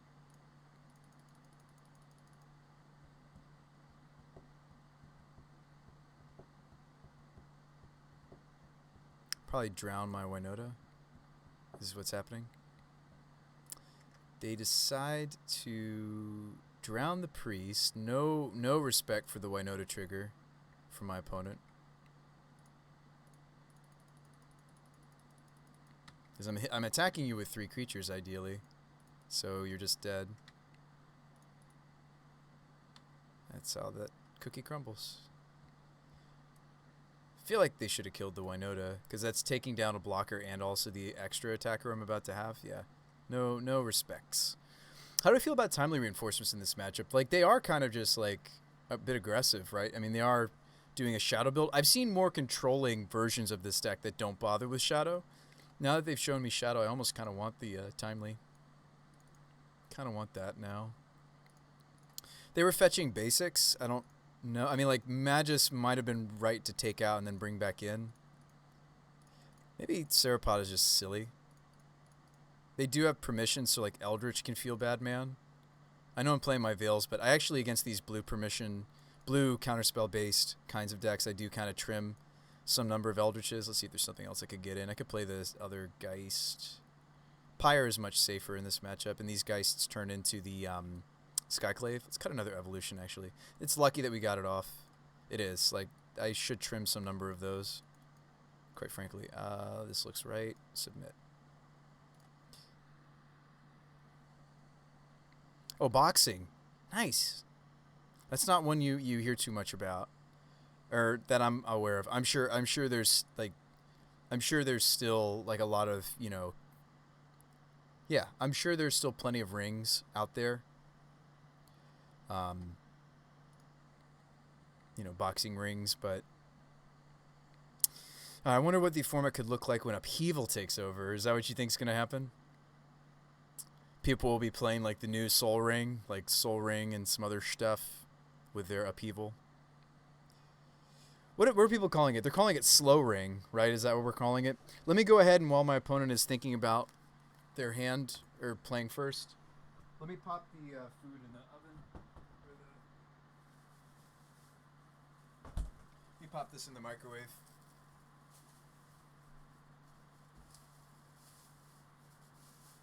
You know what else? I need to grab some lighting. We're having some lighting needs issue. The best thing about this is I didn't really have a bowl that was big enough. But now I have a bowl that's big enough. And you really want a bowl that's big enough when it comes to pho. And yeah, I know the noodles will be soggy, but the rest of it should taste pretty good still.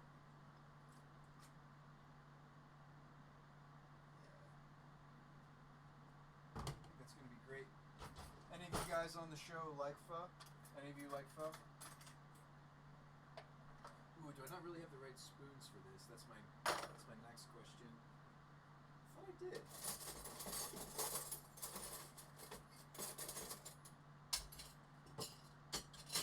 It's a nice big spoon. And I've got chopsticks. I do have some chopsticks. Just trying to scoop this out. I have like a spoon that I use with my rice. That would be perfect for this. Let's see. Let's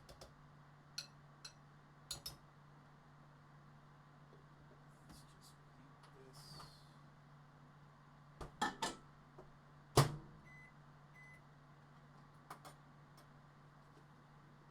Most likely this trash. Yeah, I don't know what happened to my spoon. I also have a dessert that I could enjoy with you guys. I don't know if you guys have ever gotten these from like Wawa or whatever. These, not that I'm not sponsored by Reese's, but these, my buddy said these are really good. So I actually haven't had one yet. So maybe I'll enjoy it with you guys on stream. They're like it's just like a Reese's Hostess cupcake kind of a thing. Where did that spoon go? Maybe he grabbed it on his way out. My roommate just moved out and he might have accidentally taken my spoon. That's fine. Not a big deal. Not a big deal. All right. Thanks for waiting, folks. Oh, yeah, lighting. I got to fix the lighting. Knew there was another reason why I was getting up.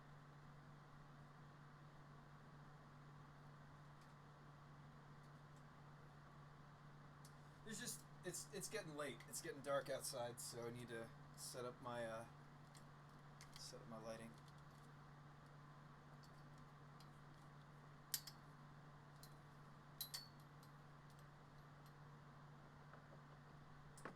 Had a pretty productive day today. I created the video for my podcast, created some questions.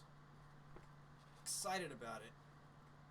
There we go. That's probably good. Is that lighting better? Is that soft? Soft enough? It's kind of just this side of my face, though.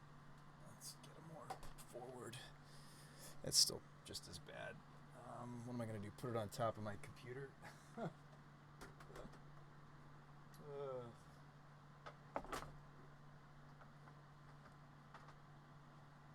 Actually, that's not too bad. That's not too bad. I just literally put it on top of my monitor. So my monitor's here, and I just, or my rig. All right, thanks for waiting, folks. Thank you so much for waiting. Okay, so, sorry, friend, I'm back. Thanks for waiting. All right. This opener is fine. It needs to find, of course, we'll keep it. Needs to find some action, but it's got a cycle land, a couple of cycle lands. I think it's fine. Quite a bit better. Good. Maybe it's even too much on me. I'm gonna do that. There we go. So, what are you guys playing in Modern, and is there anything you're looking forward to doing? I'm thinking Grief or I don't know. Like, yeah, Shardless is interesting. I'll leave it be. Yeah, Shardless is interesting. We could, while I eat dinner, we could talk about Modern, the future of Modern, the horizon of Modern. You're gonna rebrew Pillow Fort, Braids. Ooh, that's a spicy one. EGK. Braids. Yeah, Braids got printed into Modern. That's true. We could look at the spoiler together and kind of talk about it. It's fun to think about new decks. Still probably going to turn one Goose, right?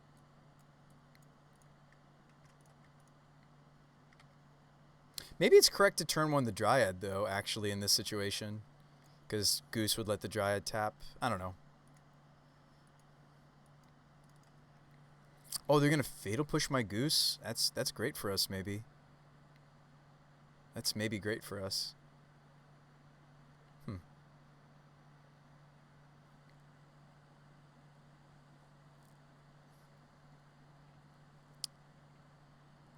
It's the worst card to play against, and people have no idea yet. Oh, yeah? They have no idea. They don't even know. They know about the Veil of Summer, so maybe I should have just played the favorite. No, I don't think so. I don't think so. We'll kick it back to them. Loam, like, these kinds of creatures are so sad when they're alone. I mean, like, yes, this is a future WINota trigger, but, like, until I have another creature on the table, this card just, like, is so sad. She's just so sad. Interested to see if Sithis with an Enchantress archetype. Oh, yeah, isn't Sithis or Sunni, isn't that the gain a life, draw a card? Confidant. Nice. This is good in shadow lists, certainly. Can be good. Let's just go favor, play the Windswept, right?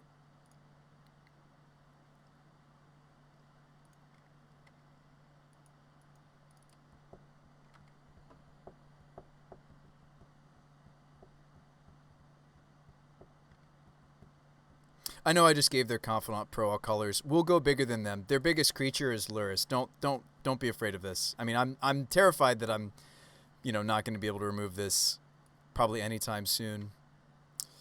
And unfortunately, it also lets them swing through, like, the Dryad lets them swing through the like there's a lot of reasons why this can be weak in this matchup.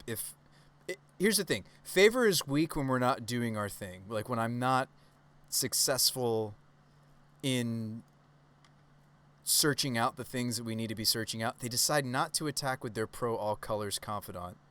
Fascinating. It's safe to do this because we have access to the Veil unless we think they're bolting my Dryad. But I think we need to get the Dryad Arbor. So I just need something. Oh, boy.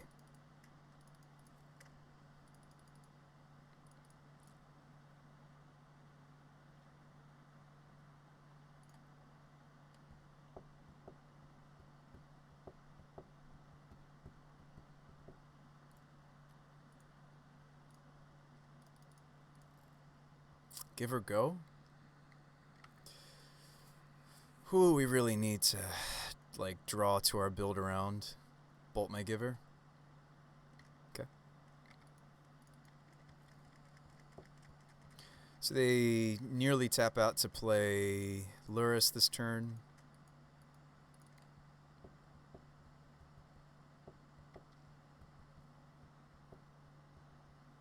Like I said, like, if we're not doing our thing, if I'm not playing 3 or 4 mana creatures onto the table, or getting 3 or 4 mana creatures onto the table, we're losing anyway.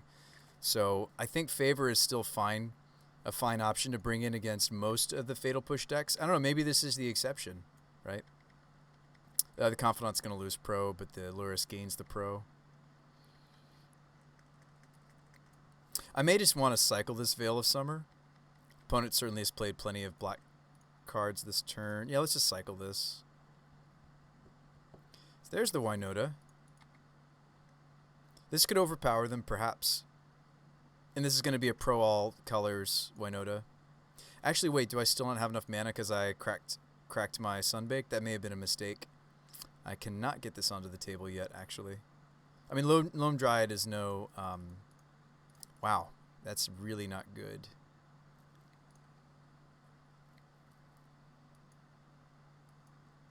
I have a food to eat, but, like, giving them another turn with this is terrible. I mean, I'm not able to get the WINota on the table while they don't have their counter magic up. This is awful for us.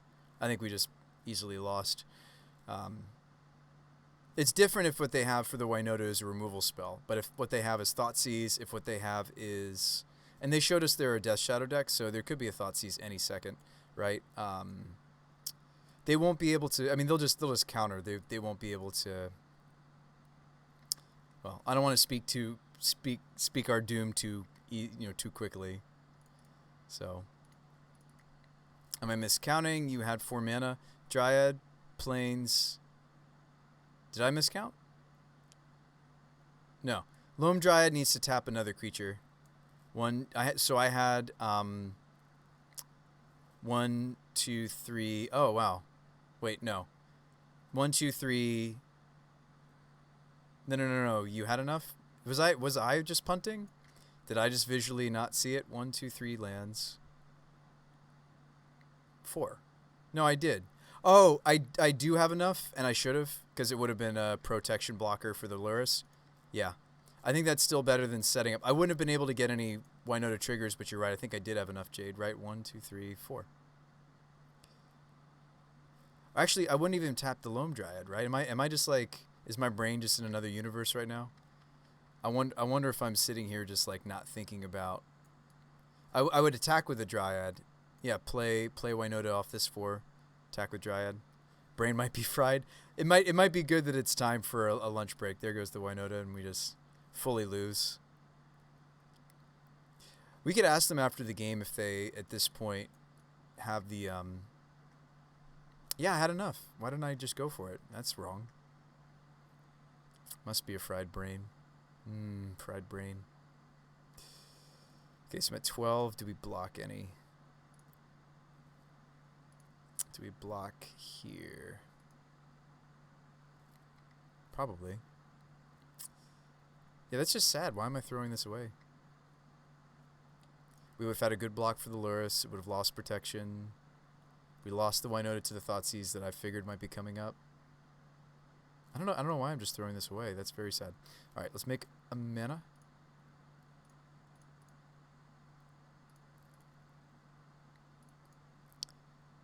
Eat a food.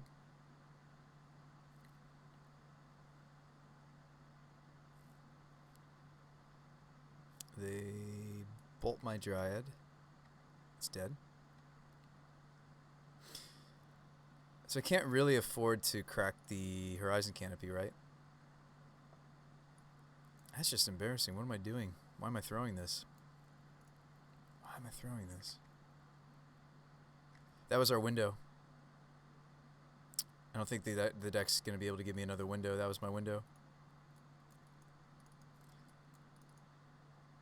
This gets me a Spellskite. Yeah, I threw this away. I don't know if tutoring out a Spellskite is any better than me eating this food. This gets countered. So they did have the Drown for the WINota, but they couldn't have casted that turn, right? They didn't. Does anybody remember? Did they have the mana open? I don't think they did. I think I threw this. That's okay. We'll need to before we ooh, I may not get to look at our next 6 because Moto kicks you out of the league these days.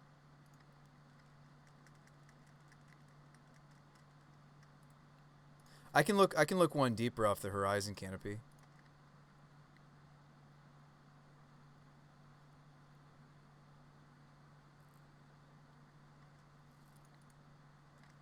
Still dead here. I'd love to look at our next 5 cards because I'd like to see if the WINota trigger was going to hit something. We would have gotten 1 trigger off of the Dryad, right? If I'd seen it.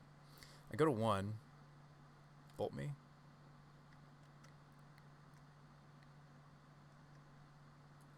Like, pretty much any human, especially Spyro, would have gotten us back into this maybe, right? Like, we'd have some relevant blocks to make. The protection would be off the Lurrus. It'd be on the WINota. Like, I actually think we could have won this. Now, since I'm seeing my opponent's draw, of course. I wonder if we could have won this if I hadn't punted. Oh, that's the other card I'm excited about. The new Damnation, or new Wrath of God.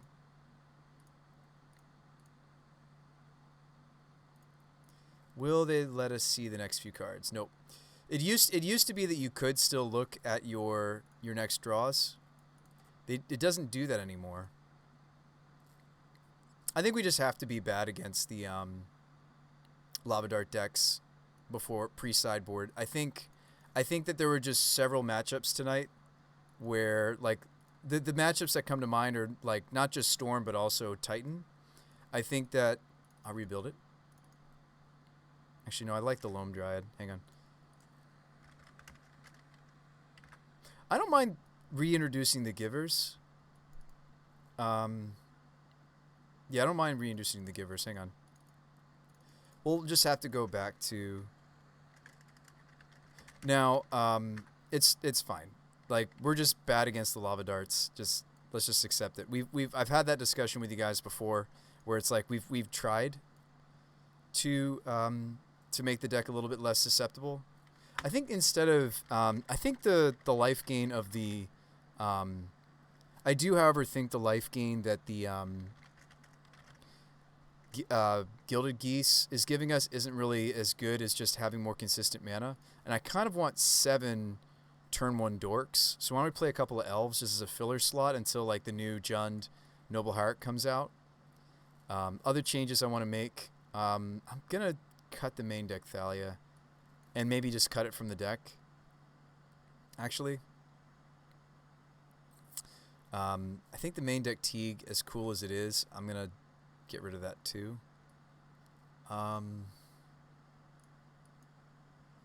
Whoops.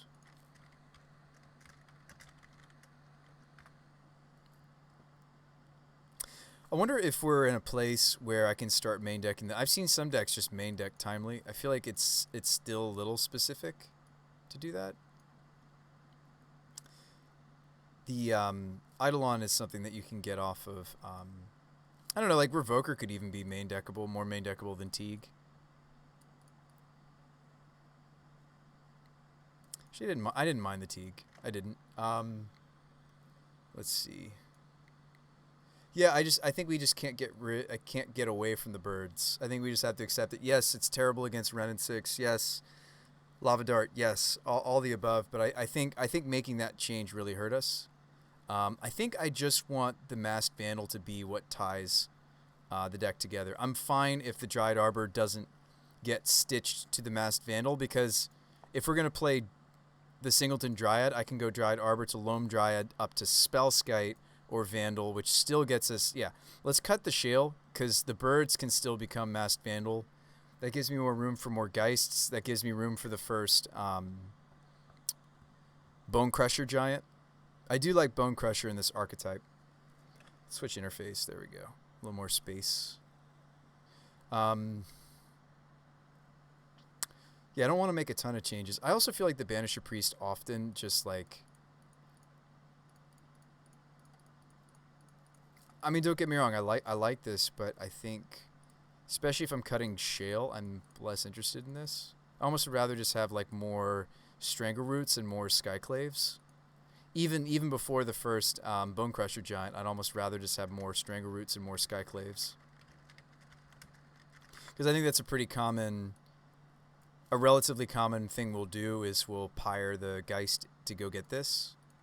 So I think being able to do that more would maybe be good. And Skyclave's just a nutty card. I've been thinking about that for a while, just playing more. So we need to go get another Skyclave. What do you guys think about that?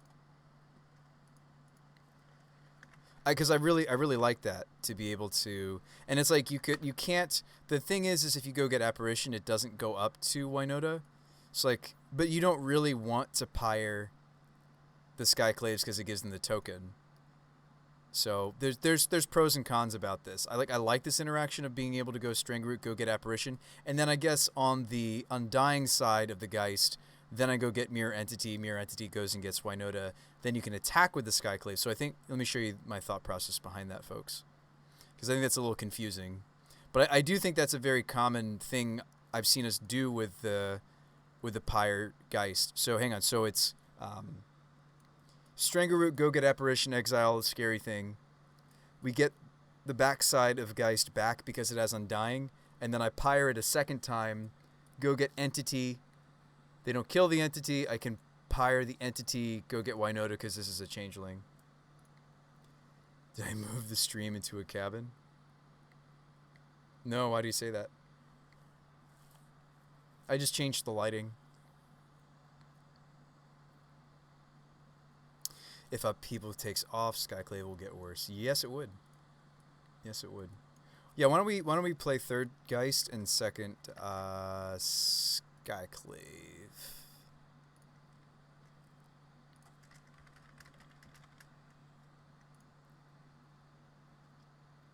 Promotional Skyclaves are pretty. Oh wow, are they the same price? That's funny. Could get us some pretty ones. I didn't realize they had a full art version. Of course they do. Do I have enough for that? I do. They've got like full art versions of most things now on Moto. A lot of different cards have full art variants.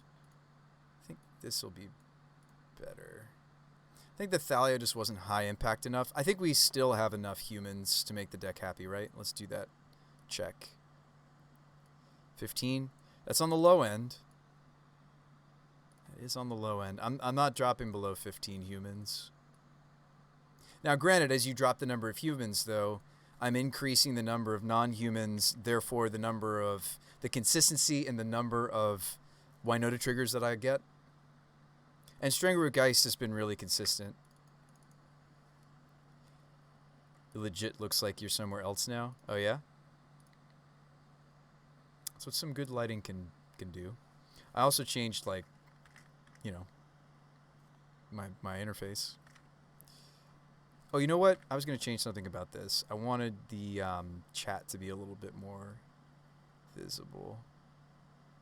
There we go. Cool.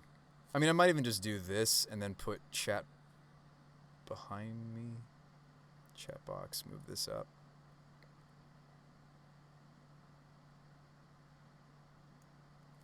Hey, now you guys are there with me. That's nice. Been meaning to make that extra interface. Put these in. Skyclave's great. Let's play a second one. Hey, card's good. Who knew? All right. Yeah, we'll just play Elves as a placeholder for the Jund Hierarch. In Jund Hierarch, I might be more interested in playing than any Birds. Birds, of course, gives me double white mana, but the Jund Hierarch, the Exalted might still be better than the Flight that these offer. But yeah, let's just not bother with the... I think over time, I've lost my taste for the Gilded Goose. I think Gilded Goose is great when you have a deck that's like an Emery deck that the fact that it's making an artifact is important. So let's eat some lunch and let's eat some dinner and let's talk spoilers. I might queue us into another league, no promises, because I did promise a friend of mine, print screen, that I would. We have a board game night tonight. He and I are gonna hang out. I'll put this in the chat. Thanks for coming. Thanks for hanging out. We're gonna move to Modern Horizons 2 spoilers whilst I do a little bit of eating. No, this is not a mukbang stream, if you even know what that means. Put this in the chat. And maybe this will be a better direction for our WINota Pyre of Heroes build. Have been really liking this build. Of course I do. I loved Birthing Pod. Of course I like this. It's kind of fun. Surprised I didn't play as many Vannifar decks as you would imagine. So we've got our Reese's Hostess Cupcake. Heard that this was pretty good. Not much for like desserts or anything, but anyways, let's switch over to checking out.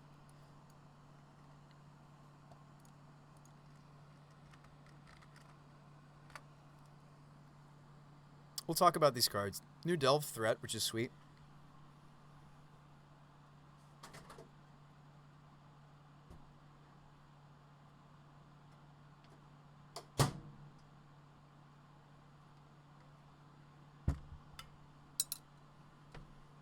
Thanks for bearing with me, folks.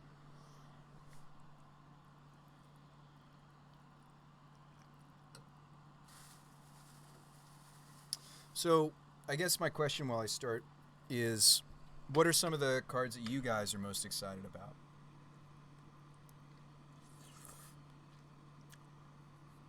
We don't need to look at the spoiler thinking about like my WINota memes or some of the other brews we've been working on before then, right? Like, we can just try to assess it a little bit more open-ended, and I'm curious to see, what cards you guys are building with, not necessarily just mine.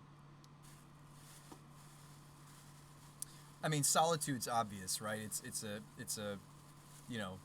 3/2 flash lifelinker stapled to extra, the ability to evoke it for exiling a card. I mean, like Solitude's just nuts, right? That it's Swords to Plowshares stapled to a creature. Pretty crazy. Like this sweet sauce that I'm putting on this. It's the oyster sauce, I think.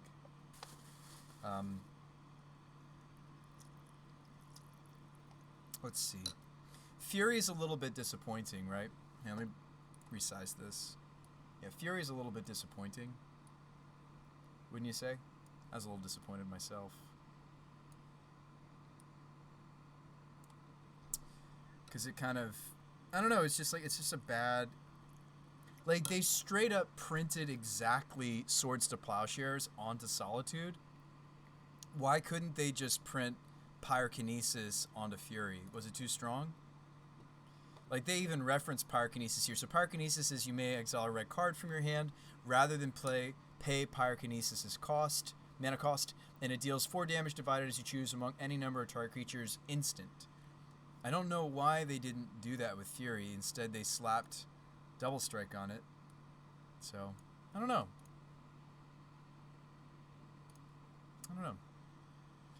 You didn't get your Cavern for Walkers. You did not.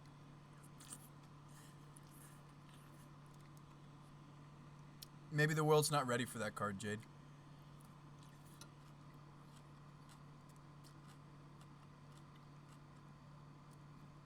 Endurance will see play. This is the up to 1 target player puts all the cards from their graveyard on the bottom of their library in any random order. So it's Graveyard Hate that's on a 3/4 reach flash creature. Like, we're going to play Endurance, perhaps. Like, we'll play this instead of the, what is it? We'll play that instead of Remorseful Cleric, probably. Hey, Jade, let's print Ragavan's interesting. Somebody was saying I should even consider playing Ragavan.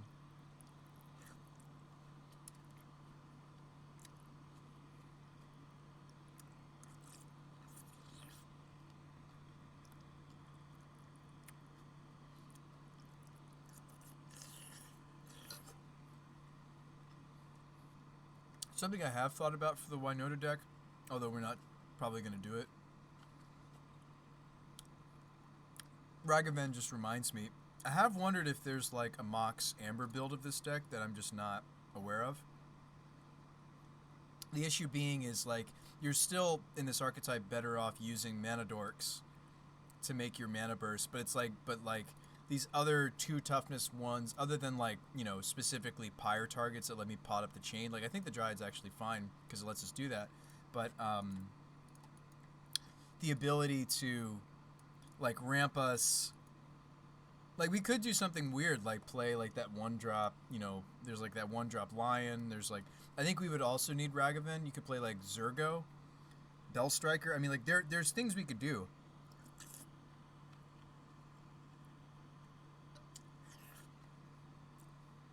You play like a Singleton Gideon. I mean, like, we could do something weird like that. I've really not been happy with a lot of my... I do wonder if there's... Did we ever try Amber? I think we've talked about it, but I never tried a Mox Amber build. But I think Ragavan would also need to be printed. Because it's like, okay, what Turn 1 Legends are you going to play? This also makes the Teague a lot better. It makes me maybe even want to bring back the Thalia. But we'd need to play a lot more legendary creatures, like, to the umpteenth. I would just need a lot more early game legends. So Ragavan would get run. Alright, creature tribal decks already see no play in Modern. Why you want to print more hate? Every deck is color pile plus best creatures, right? Seems that way. Kari Zev doesn't quite work in this archetype, although we might play her just because she turns on the Amber. I don't know, I just feel like this takes up too many creature slots. Is my first thought, is like we're giving up a lot of creature slots just to try to turn on this bad card, right? Gideon. Or no, it's Kytheon, excuse me. So you play like a Singleton Kytheon because he's an early game legend that's also a human for our human count. You can play Zurgo. Could play, what are some other, like, early... well, we need to play more draw, but maybe we would play her now. Mon Voili, or however you It's a cat token. I don't know. Would you play like a Bramaz? I don't know. You do some interesting stuff. Bramaz doesn't quite work when it comes to WINota the way that we want. Yeah, maybe you play Joriel. The thing with Joriel is she was something we were trying like a 1 or 2 of when we were playing more than just Seasoned Pyromancer as an enabler, more than just the Horizon Canopies and the Sunbaked Canyons. By the way, double Sunbaked has been kind of awkward a few times. I wonder if I should only be playing 1 and go back to playing the Firelit Thicket. I do think that Thicket gets a lot better if I'm playing if I am going to be playing the first Mountain. I do think that card gets better for this deck. And yeah, I don't know. Do you double up on? Oh, what is that one card? It's a legendary. It's a 1-drop cat from original Kamigawa. And I can't think of.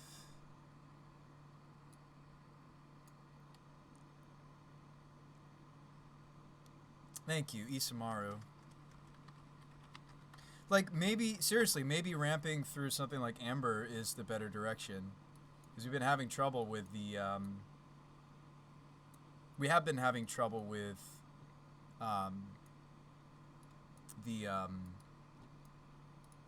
the Birds of Paradise ramp plan.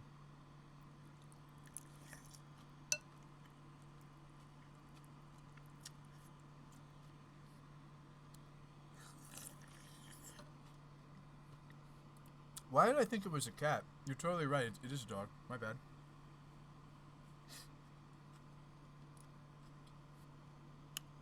My bad. This is dog. I mean, at this point, we have so many different types. It's pretty much just Masked Vandal that's going to stitch us together, right? I don't think we have enough synergy for Jor. We'd have to have more, like, draw card kind of stuff. Excuse me, it's a hound. Thank you very much. Do we have other, like, 1-drop, 2-drop creatures that are going to turn on the Ember?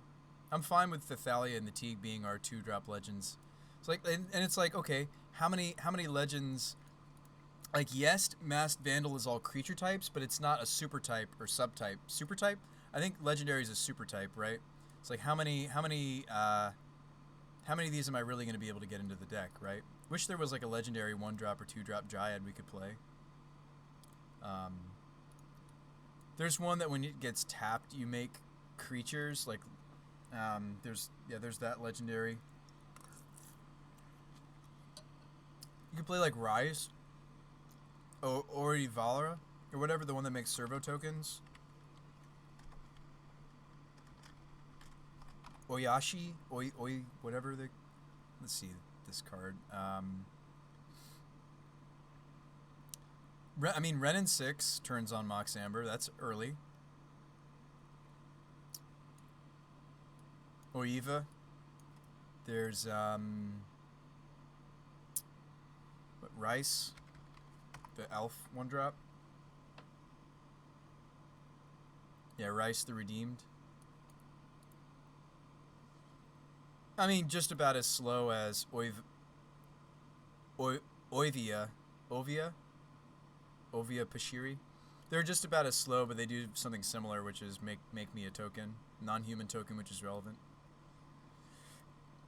Oh no, Oiva is human. Never mind. I don't know if we'd play her. I guess maybe we would.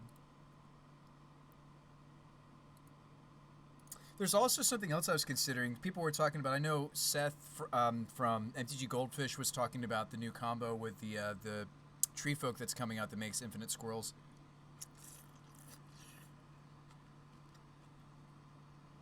You play it with the green denizen. We could do that in this deck maybe.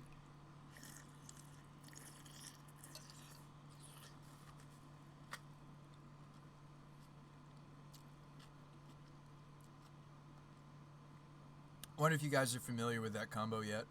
So it's this card, if I can find it. It's like an uncommon or a common. Here we go. So Scurry Oak, 2 green, evolve, tree folk. Whenever 1 or more 1/1 counters are put on the oak, you may create a 1/1 green squirrel creature token. So this combos with, let's see if it's listed here. Yes. So you play it with Ivy Lane Denizen. So keep this card in your mind and let's look at Ivy Lane Denizen. I wasn't hungry, but hearing you, sorry, Ivy Lane, no hyphen. So Ivy Lane Denizen from Gatecrash. So this isn't an original combo. I'm not saying that I came up with this. I heard about this from Seth, Saffron Olive. So this is a 4 mana. Whenever another green creature enters the battlefield under your control, put a 1/1 counter on target creature. So you just, as you make squirrels, you get to put more counters on the oak, right? And that the oak makes more squirrels, so it's a loop. So that's something we could play here because I think that Scurry Oak could naturally play nicely in our deck because a lot of our deck's going to evolve that creature, and then I would have a Tree Folk and I'd have squirrel tokens for WINota triggers. So it might be cool to like try to put this combo into the deck, and we maybe only play 1 or 2 Ivy Lanes just as a tutor target, right? It's an Elf Warrior, so I don't think any of my 3-drops. We might have to like change up what we're playing on 3s so that we could more, because these are shamans. This is core spirit. This is a human wizard. So play Realm Walker.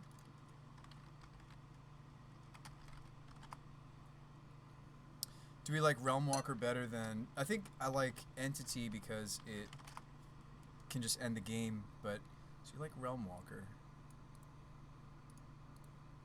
This is an interesting art for Realm Walker.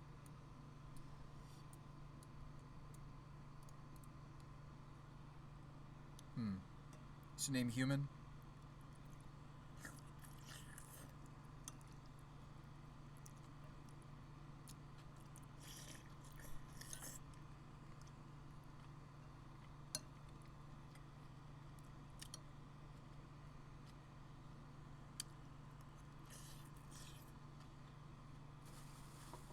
I think it needs a little more time in the microwave, actually.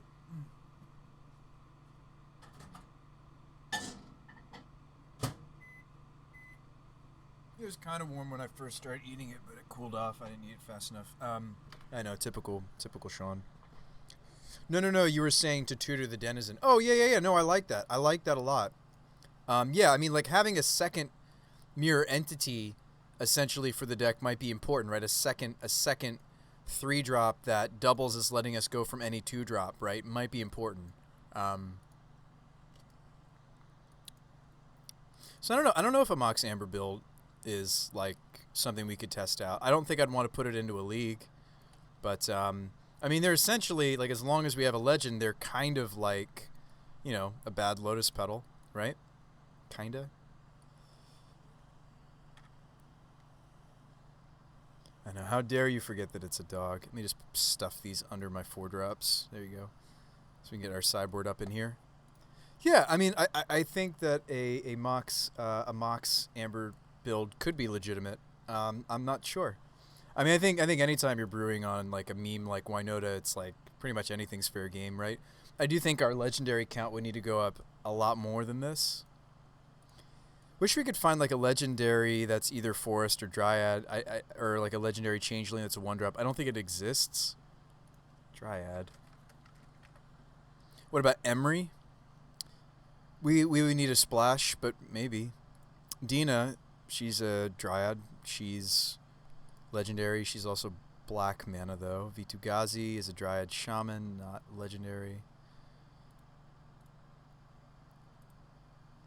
I don't think there's any 1 or 2-drop legendary dryads that I'm aware of.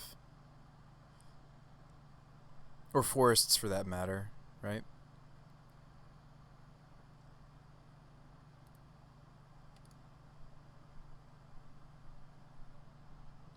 Not that I'm aware of.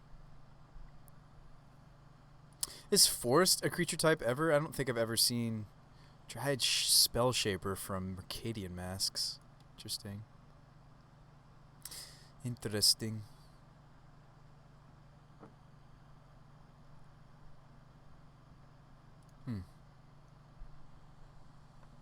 Yeah, Emery's an interesting idea. I mean, Emery just works well with Mox Amber naturally. Will we just double up on Isamaru and Zurgo?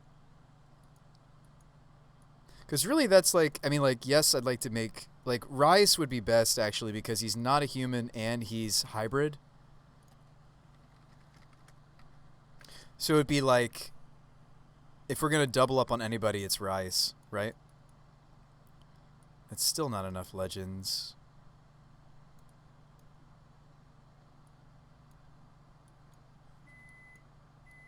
It's 8-4 early game legends. Ragavan will be sweet for this. Yeah, Ragavan will also generate mana. Yeah, Ragavan would be awesome for if we were trying to do a Mox build. I wonder if you could even cut a land. Meaning to maybe cut the mountain. Or like the mesa.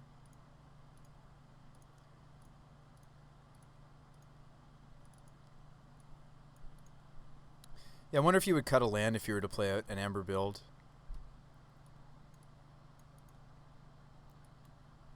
It's still not enough enablers, right? Don't you want like 10 or 12 even? Early game legends. They don't have to be a 1 mana. They could be 2 mana legends. We don't have to. I don't think I want to double up on any of these other ones. Oyash, Zergo, Ismaro, Kithian. I think I'm okay playing more 2-drop legends. Play Mdrn. Does Mdrn help us? We don't really have any synergy for Mdrn.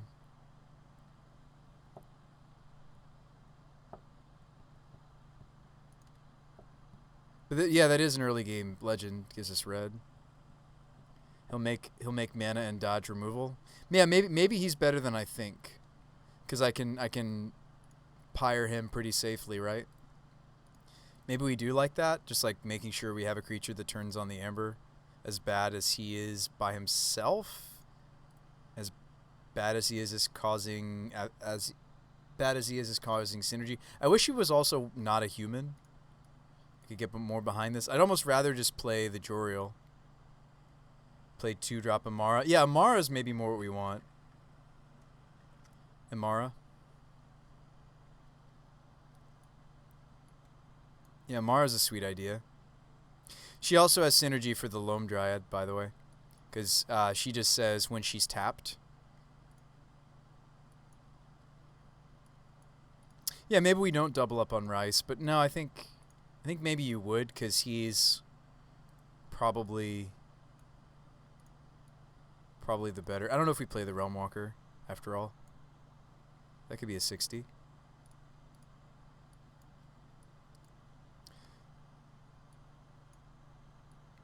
Teague, Amara, Thalius. That's 9 legends. I mean, I think that's getting closer. Instead of Apparition, we could play that 1 human that's a 3-drop that has a similar effect. No, not really. Maybe we wouldn't get to run the Geist is kind of just filler. It's good in the deck. I think Geist is great in this deck, but it's also just filler that could give me room for the Joriel or a different legendary. Joriel only has synergy in this deck for the Horizon lands, which I just cut one. I cut a second Sunbaked.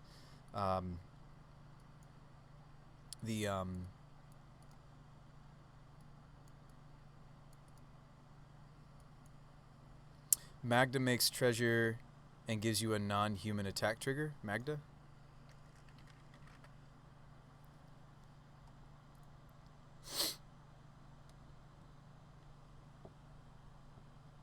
Magda makes treasure and a non-human attack trigger.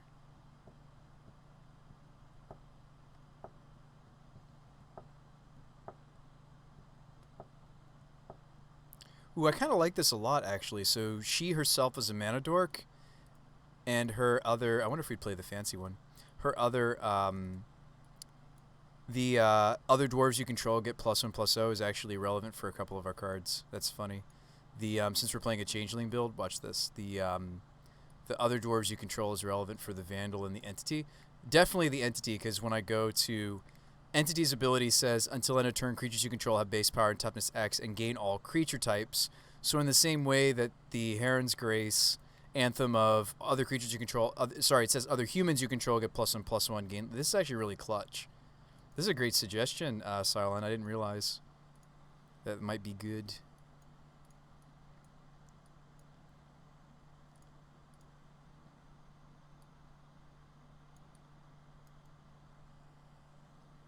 I mean, it's still like really experimental to try to see if an amber build is like the way that we want to try to ramp this weird deck. Wonder how much amber is. It's like 3-4 tickets a pop.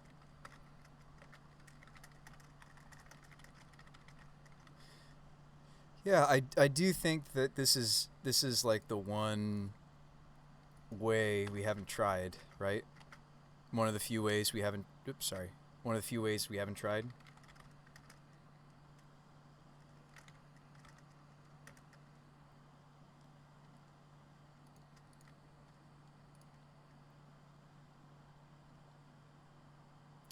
These are all about the same price. This one.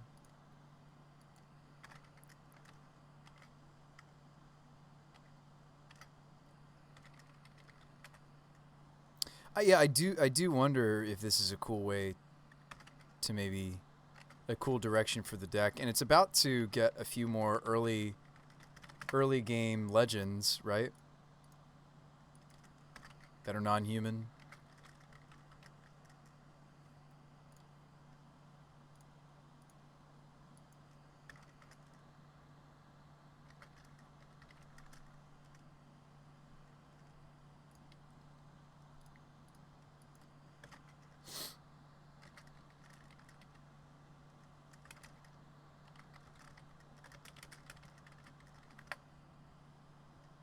Ooh, there's a pretty version of her. Although it's already a pretty looking card because it's got the watermark. Do I have that much? Might have to return those pretty Skyclaves I just grabbed. Looks like I do. It's fine. Card holder's pretty simple for that kind of a swap. It's easy. Easy.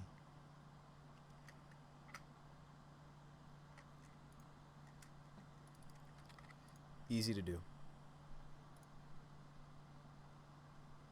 Yeah, because I just have not been all that pleased with and I'm sure somebody's like, Bruce By, like, if this is what you're trying to do, why don't you just play oh, I don't know, play not Paradise Mantle, but play like Springleaf Drum, right? I think that if we get the right number of legends, Amber could actually, yeah, with like cards like Ragavan. I mean, like, hang on.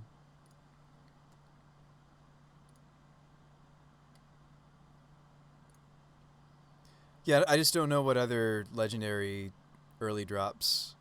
Like, we really want one or two, ideally one. I'll take a 2-mana relevant card. This will go in our sideboard probably. Prodigy, Harmonic Prodigy gives you double Spyro triggers, just fun. I don't know. This idea though of playing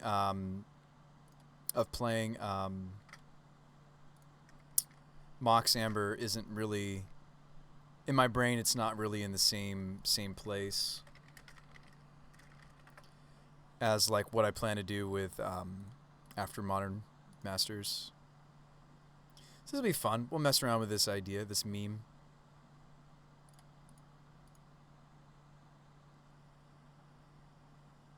So yeah, card holder is very easy if you guys have ever considered. I am I guess passively sponsored by them is the best way to say it, or you could say actively, right? Because they are allowing me to rent cards, which is huge. I would not be able to do the kind of content that I do without the sponsorship. So I am thankful for it.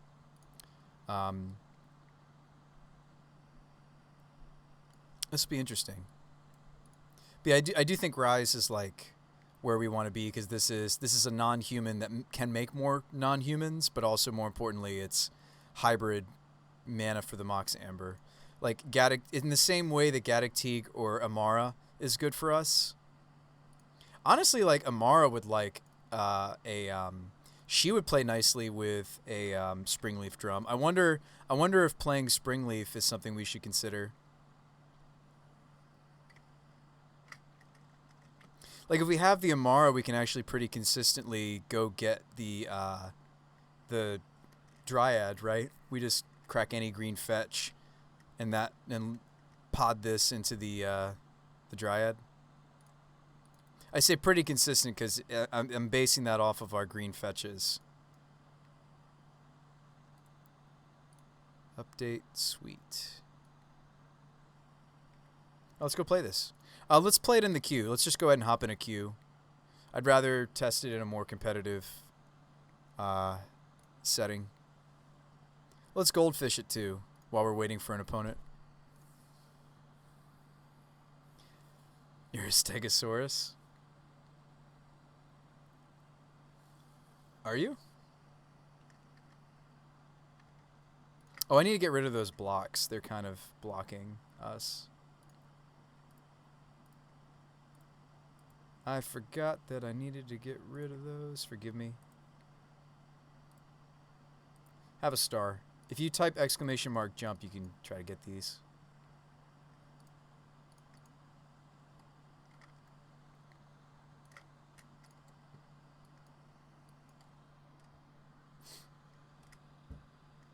All right. So the old Mox Amber no one drop to go with it. Hand, but like this hand is still nice. Like so many Spyros. I think we will keep it. Also, that's something we can do with the extra Ambers. If they're not ramping us, we just can make an elemental out of them.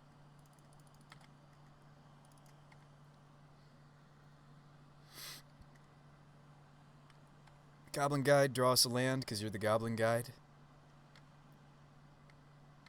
Vandal. Don't really want to play out the Vandal, right? Because there's Eidolon to hit with this. Maybe I should just play out the Amber, though. Because, again, Eidolon. I also don't have a creature in the bin, so I should have just played out the Amber right there. Watch them just go Eidolon, and I don't have the creature to go with the Vandal yet in the bin. That was a mistake. I should have just played this out. Okay, they don't have it. Swift Spear. Swift Spear. Draw me a land. You're the Goblin Guide. Draw us a land. Sweet. We don't maybe insta-lose. But I'm at 14. All right, Grace. I'm actually going to keep the Grace. In this matchup, you keep Grace. Oh, man, I wish I could get the basic mountain here. I can't. So we're probably just deads. So what am I dumping? Vandal. No, I'll dump. I'm not going to cast more than 2 Pyros in this matchup, so maybe we dump Pyro and dump the Vandal and just hope. I will play out this Amber. Go.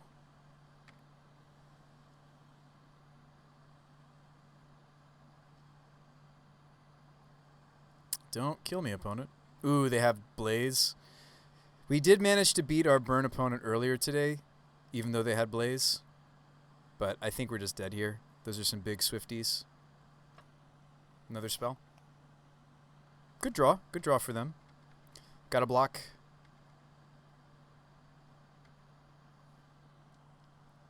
They skipped their attack step. So I can't evolve straight to what we need. I guess I could Rise. The turn's on the Amber. Hang on, let's think here. Rise, turn on Amber, flash in the Heron's Grace. Hope they don't have Skill Crack. Is that my line? Can I go get on the evolution?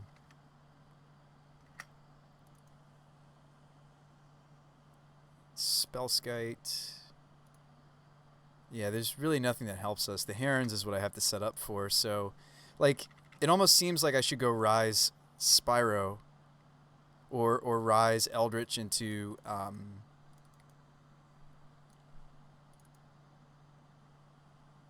like turn one of the elemental tokens into Spellskite.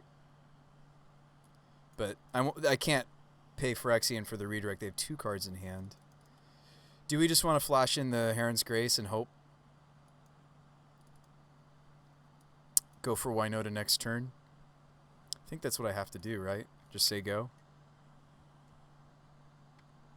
Why didn't they not attack? I think they messed up. I think they accidentally skipped their attack step. There's no reason to not attack there.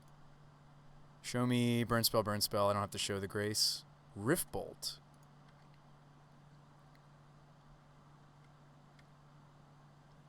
Kenrith coming up. They have 1 card left. This actually might do it. Because I can Eldritch the Heron's Grace into WINota.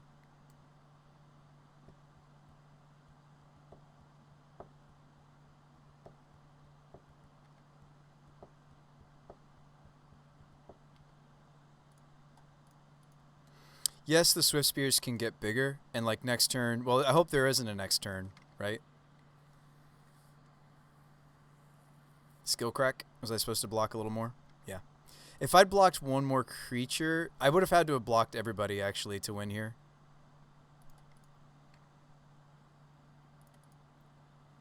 We knew Kenrith was coming up. Yeah, I would have needed a block with everybody, but then I wouldn't have had any creatures for the WINota triggers. So I think that's okay.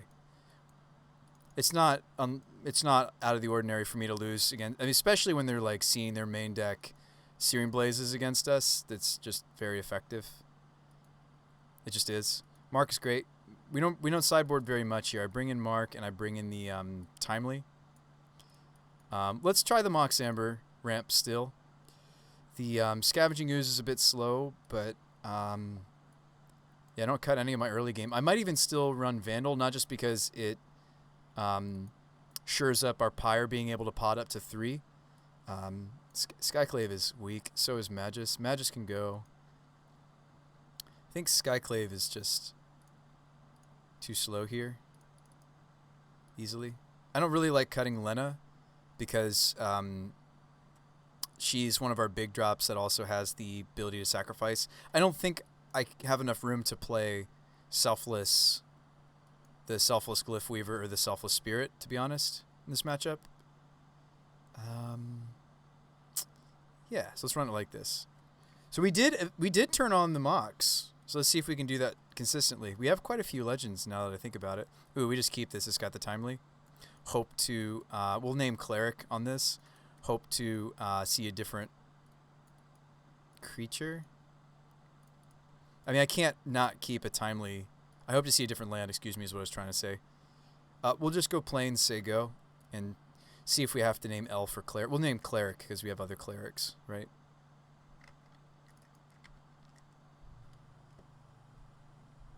Can you change your avatars? Jade knows how. Melfina knows. She knows.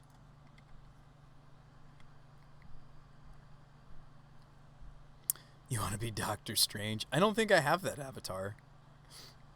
You saw Doctor Doom? The avatars are below my screen, my camera right now. Do we want to play around Skill Crack? Yes. Could go turn Amara into the thing. Could play out the Arbor and then they blaze it and we're sad. We attack, they kill my Amara. Don't really want to play into this Skill Crack. Actually, you know what? We're ahead enough that I could just benefit from the tokens, but I have to get the Amara killed, right? I don't think I'm going to be able to get the tokens in this current board state. I might just play out the Dryad Arbor, attack, they kill Amara, but we get the token. Am I okay with that?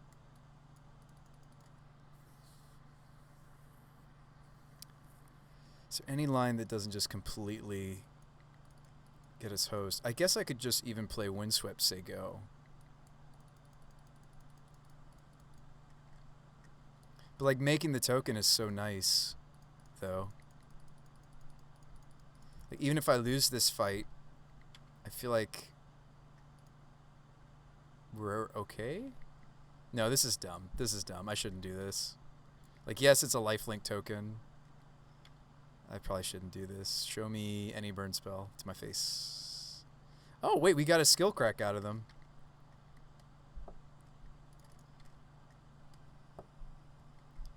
'19 Joker. The Heath Ledger Joker. Let's see. So...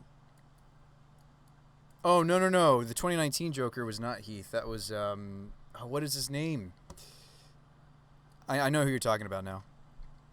Lava Spike me. Okay. Yeah, Joaquin Phoenix. Thank you. Down to 10. Probably got a block, right? I'm at 10.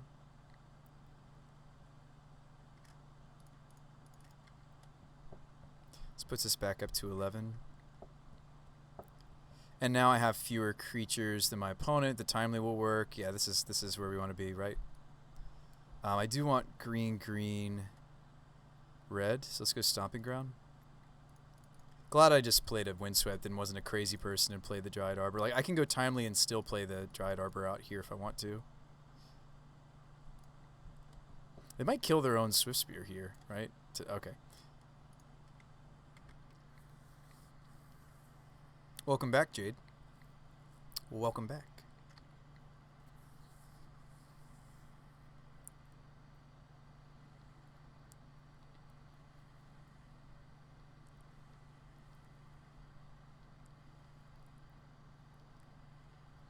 They've got the Blaze. The oh so painful Blaze. I think I do chump. Even if I blocked with the whole team, you could lose there.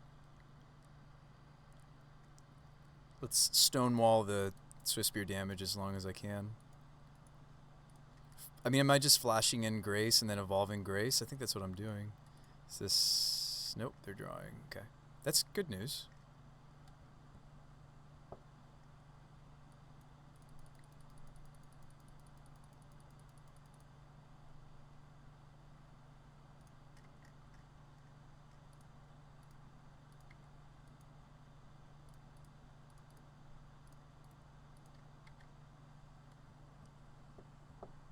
$13 all.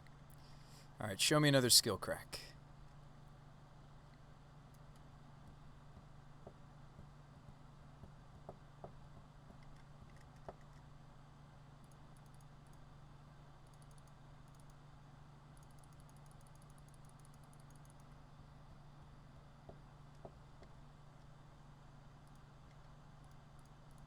They're letting me block. We gain some life.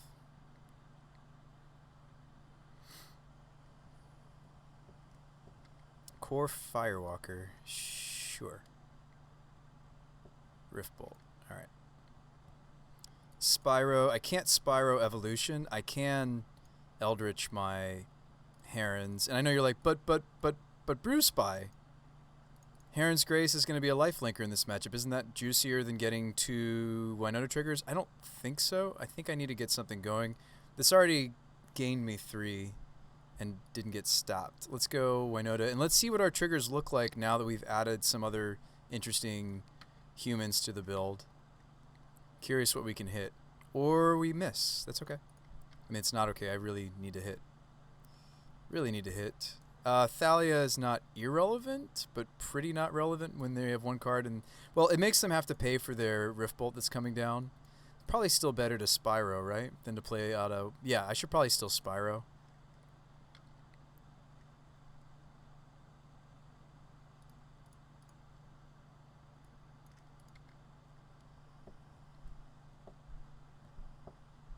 Especially since I'm losing a soldier token. I mean, I just hope they can't put me down from 16. I highly would doubt it. I would highly doubt that they can just take us from 16 to dead, considering I have like a WINota block. They decide not to block even though they have a pro-red core Firewalker. Okay, that was a free block. I don't understand. I don't understand. You had a free block. Why not do it? Why not, opponent? That's strange. Sure. Why are these in, by the way? These aren't for this matchup, right? Why did you bring in core Firewalkers? Let's run it back and I'm going to get my shoop.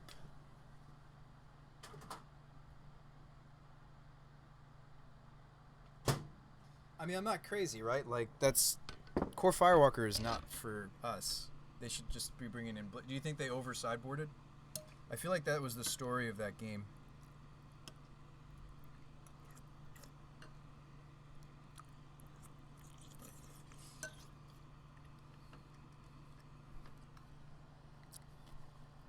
I don't understand their reasoning.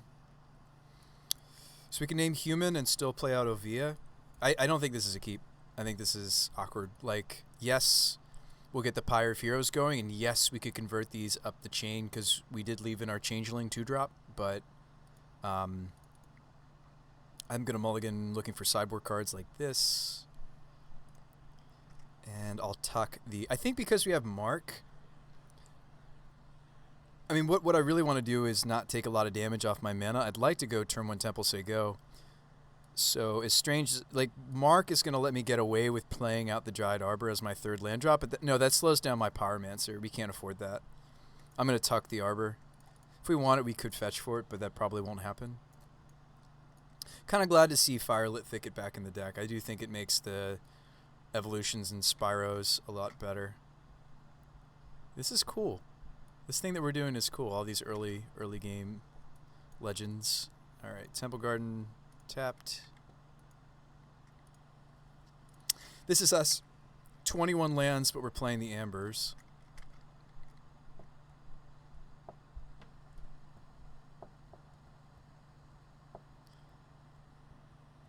You got Blackheart.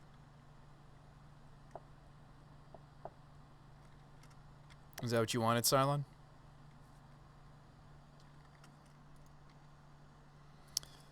That's a land. That is a land. Amara.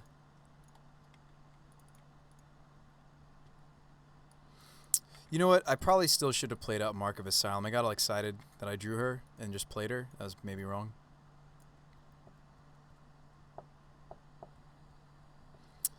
It's the best available option. How did you get there? Where did oof. Yeah, I'm kind of wishing I'd just played Mark of Asylum. That was pretty brutal.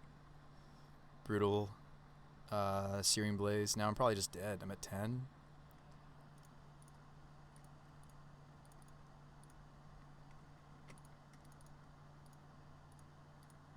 Meant to play the Mark of Asylum, I think. I mean, now I'm just pitching it to evolution to keep evolution, right? But still make tokens. Drew Pyre. Plenty of tutors this game. Plenty of ways to get to the WINota, but can we do it in time, or does Burn just get there? Spoiler, they get there often against us, sadly.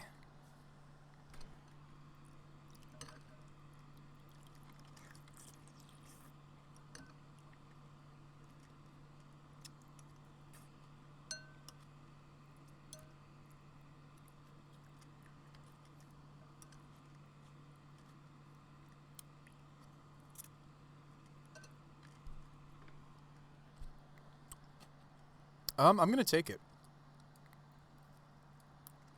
Yes, they can stop me from gaining life. I'm going to take this so that we can evolve the, or Pyre the Spyro. Zergo Bellringer coming up.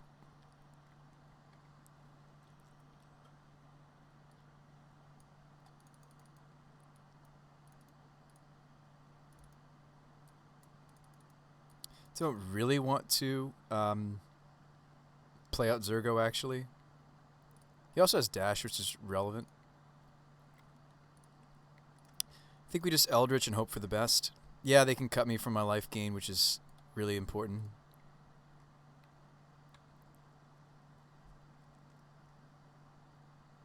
Ooh, they brought in Path. Okay.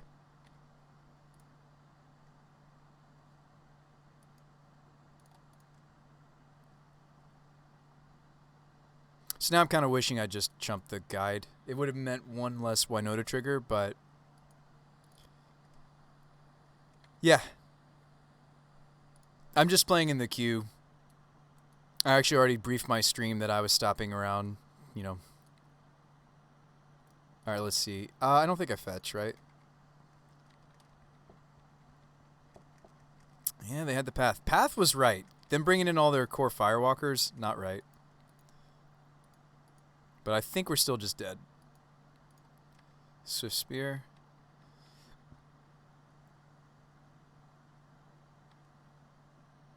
Thalia coming up. Don't think we can afford to draw the Thalia.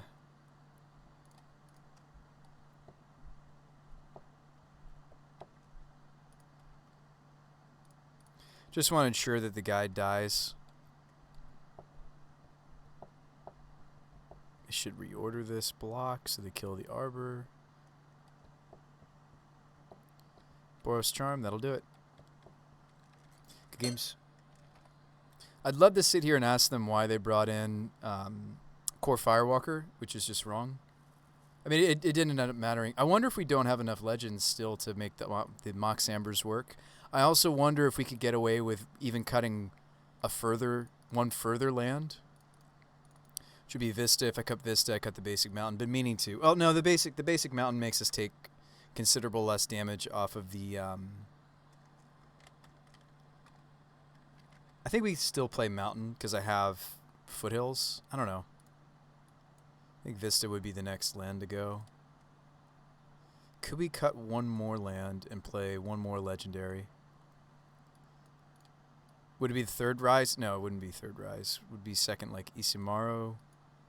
Another Zergo. Is there another like early drop? The Magda was a great suggestion. I really like that. Wish there was more synergy for Amara. So we have 10 early game legends. Let's bump this up to 11. I think Rise is the one I want to double up on. And I'm okay if there's a couple humans in here, right? There is. Like if we do a creature count, we're looking at 8, 9, 10, 11, 13. So 18 hero. I almost said heroes. 18 humans. That's great. And how are we doing on non-humans? I think our non-human sector is what's really suffering with this build. I'd almost want to run more green fetches just so that I can that's nice on our mana.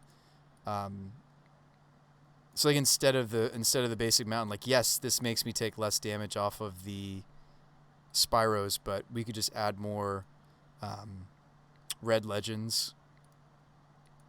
I want like non-human red legends, right? And maybe playing this many caverns is just too greedy. No, I like the 2 of cavern. Let's maybe not run the mountain. This number needs to go up somehow. Like, and the 6 is kind of because of the Giant Arbor. Like, these green fetches are kind of in this category. And like the basic mountain isn't helping the Magus of the Moon plan at all. No, we died of burns, fine. I wish we would have played against something else because I could have learned more about this Mox Amber idea.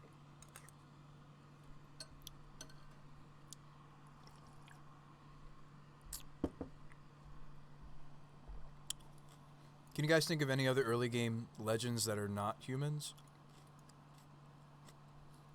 I think Double Rise is absolutely correct. Some of these other choices I'm not sure about yet. We just need to do a search. Legendary. Maybe there's some sweet ones that I haven't even thought about. That we haven't even thought about. There's like that. There's the red-green Satyr that draws you cards, makes you discard cards, but draws you cards. Legendary in Modern, mana value 2 or less, type creature. Yeah, Gallia could work. Joriel is tempting, but I think I want non-human. So yeah, we could play Gallia. That's a great suggestion. Gallia also gives us... There's Radha. I mean, Shale is coming back to mind now. I didn't hate the Shale. I think Shale is actually really sweet in this deck. We've played Shale. Maybe Shale, maybe...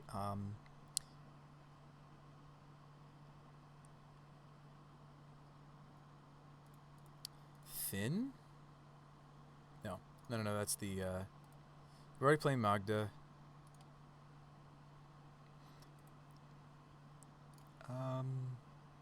Cole. That's for equipment decks. We're already playing Thalia. Yeah, Gallia maybe.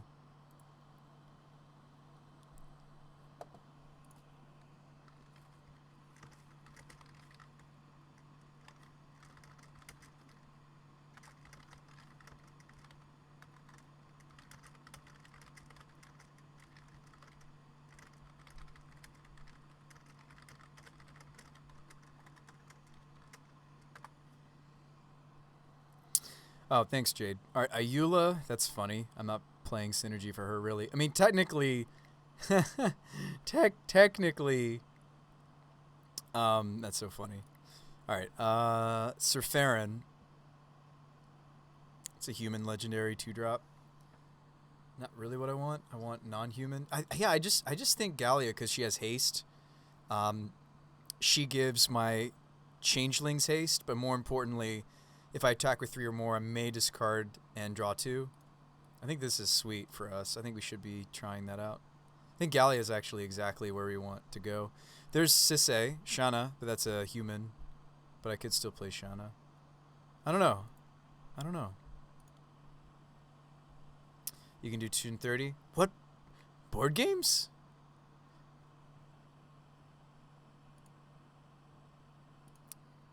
Yeah, we're gonna play Castle Ravenloft. Yeah, maybe we should be streaming it. I don't think Steve would be up for that. I think that's pretty much it. There's Safi. Safi's a legendary pseudo protection for WINota. WINota doesn't need to attack. I just need to put her back onto the table. Maybe Safi, Eric's daughter, is something that a Mox Amber build would want. Tabletop sim. Gallia. There's a pretty version of Gallia. Isn't there also a pretty version of Safi? But it's just not the same. Yeah, it's not. There is a new art for Safi. So we can try some of these legends out. Yeah, I do realize that they're 2-drops, but that's fine. Mostly because they're like that's another red for us, another red legend. I mean, maybe I don't want to double up on Rise because I could see both of them. Like, if I can spread out our legends, I'd rather spread out our legends. I love that we're just like a complete pile now that we're trying to make Amber work. This card.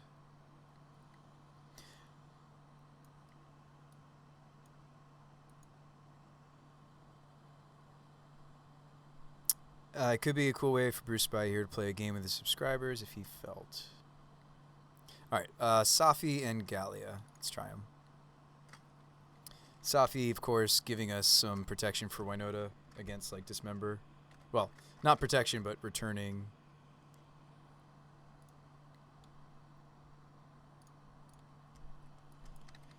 Gallia. I've tried Gallia in this deck before. Promo Gallia, that's pretty. Gallia, Safi, that's it? Okay, cool. Check out. Check out.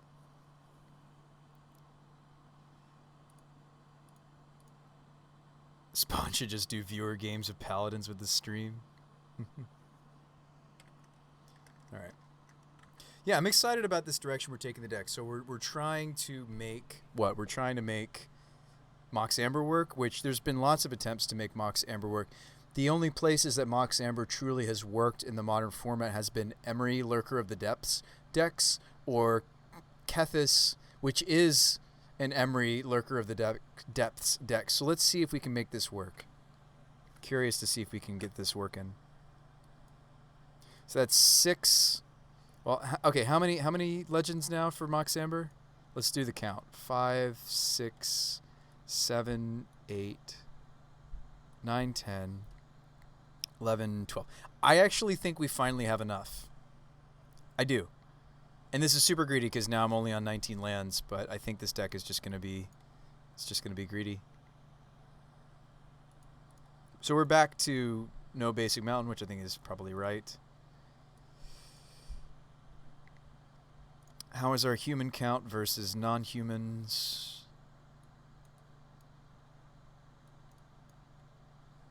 I think at this point it's just fun. Like, we're just trying it out.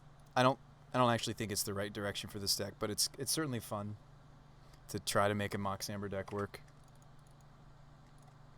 Which is why I'm not putting us in a league yet until I give this. I do think that the Gallia giving our changelings haste is really cool. Little cool little synergy there. Yeah, so humans, non-human, yes. Oh, really? 16-16 split? No, that's not true. Thalia is a human. And Kithian's a human. And Oivi. Now, the cool thing about running it like this is what? We're more likely to hit when we do get WINota triggers. And Spyro kind of is in both categories. Oivia, you could make an argument that she's maybe even in both categories. We've considered playing cards like her before that, like your Pia and Kieran Nalars, they generate, a human that generates non-humans. So we'll see. All right, I feel like this is the most I've seen you go into one deck since Brain in a Jar. Oh, well, thanks, Jade. Trying to focus in. Yeah, rest in peace. Brain in a jar. No. Brain in a jar.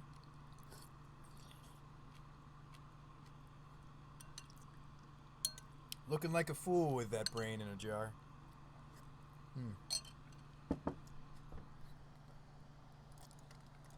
Alright, hey. Good luck and have fun, opponent. A Luris deck. So if we kept this hand, we'd have to name Kithkin or Advisor. We'd have to consider naming one of those on our Teague. This hand has not stable mana. A lot of reasons why that hand wasn't great.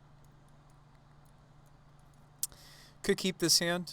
Have to consider throwing back actually a Spyro. Certainly because I don't have a red source, even the first red source.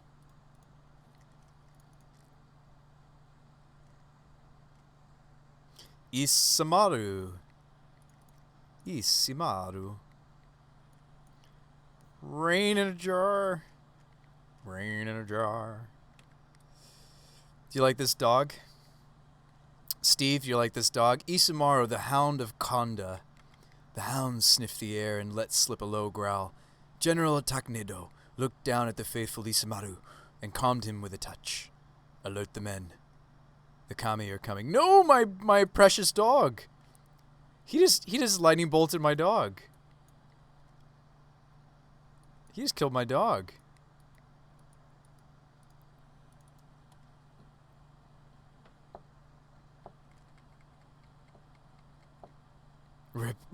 Rip game 1. Yeah. Probably already dead.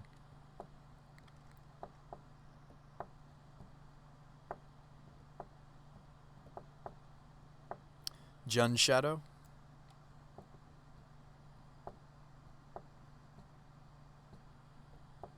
13/13 incoming. And then 2 mana 3/4 incoming. Hey, what's up, Zine? How you been? Draw us a land. Draw us a land. Oh, we'll scoop before I let him see that we're WINota. So I'll scoop to hand hate. Don't think this necessarily gives us away. We just look like one of those Mox Amber memes, attempts at making Mox Amber look. Concede. Hey, but we know what you are. Alright, fails of summer. Sweet. Favor. Mark. Sweet. Do we want selflesses? Do we want timely? That's about it.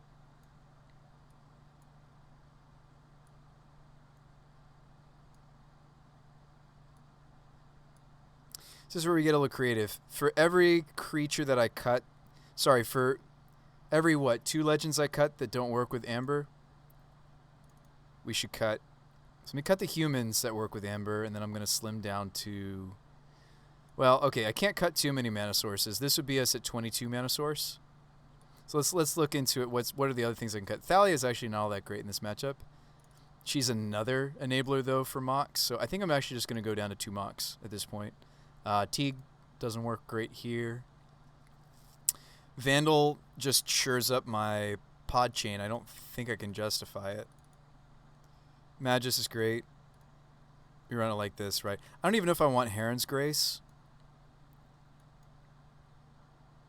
I don't know. Should we run the Masked Vandal? How do we... I mean, all of these 2-drops do find Entity. I think it's fine if our 1-drops can't find Vandal. I think that's okay. Just play Heron's Grace. Do we have the lands to actually cut Moxes? Probably not. I just have to keep a hand that has lands. 19 land with one of them being a Dryad Harbor, which I did not cut even though this is a matchup it's a little weak, right? You're still playing gifts? Oh, cool, Zine. I'd love to see some of your latest gifts builds. Why don't you share that with the rest of us? If you guys don't remember, Zine used to hang with us quite a bit back in the day. And you're back. Welcome back.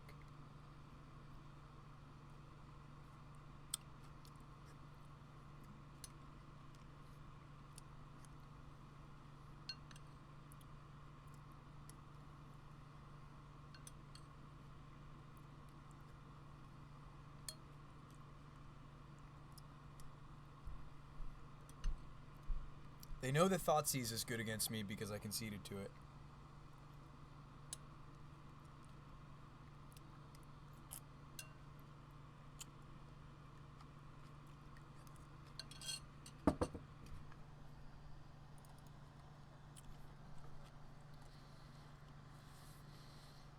Ah, yes. The Zergo can't cast my Gallia hand. Both of my Ambers.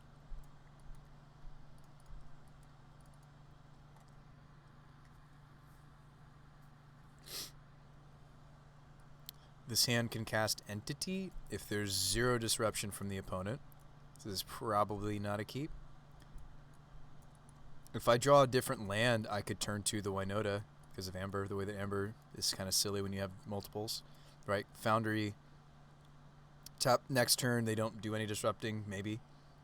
Fat chance because they're a shadow deck. But tap. Second land. Turn 2 WINota. Hey, they kill this, and then we're like, oh, okay. But then I have a red-white legend for the Moxes. I don't know, I'll keep this and we'll just move on with our lives. I don't think it's getting much better.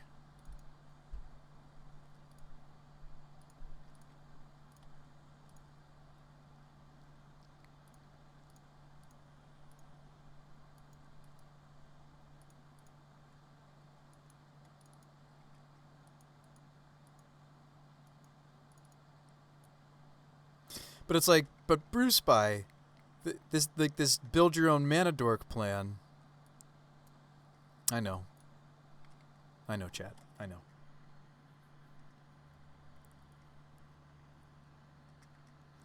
Maybe they do the wrong thing. Maybe they cast a Hex Drinker.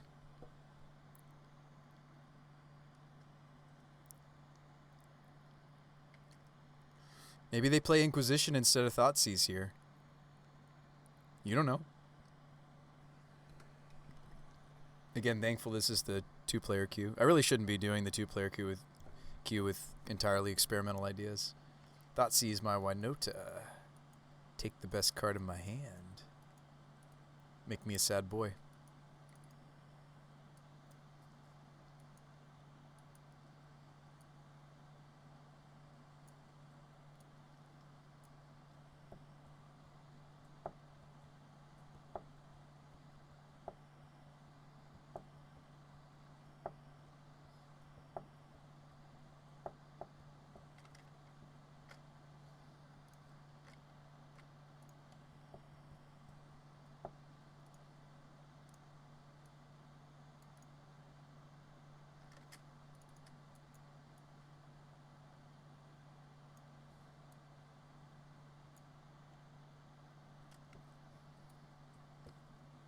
Maybe you just take the Mox Amber, actually, if you're him. I have no idea. Like, I've already set up my hand so that I have to draw either... yeah, I mean, the hand is set up so that I have to draw. I just have to draw a green source, really, or lands. I'd be very surprised if they don't take Amber or WINota. They take... The card that I can't cast is the one that they take. Draw me a land. Alright, so I could spend an Amber to put the Entity on the table. I mean, I need to draw land. I think I'm supposed to do that. I know you're like, no, Bruce By, that's how you're going to get the WINota on the table. It's not going to happen. Let's just cast what we can. Oops, it went undid too far. It's so juicy for them to kill this Zergo. So that's another reason why I think I just get the entity on the table. I don't know. This draw was so sketch. I shouldn't have kept this. This was my 7, right? 1, 2, 3, 4, 5, 6, 7, 8. Yeah, this was my 7. I shouldn't have kept it. It's much too dependent on the Zergo living, on us drawing green. Silence says no, this was a 6. Oh, it was?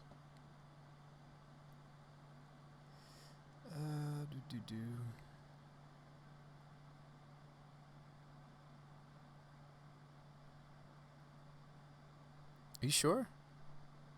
I counted 8 cards. 1, 2, 3, 4, 5, 6, 7, 8. You sure it's a 6? I'm never sure. Yeah, I think it wasn't. Land? No. It's a land. Maybe I should wait.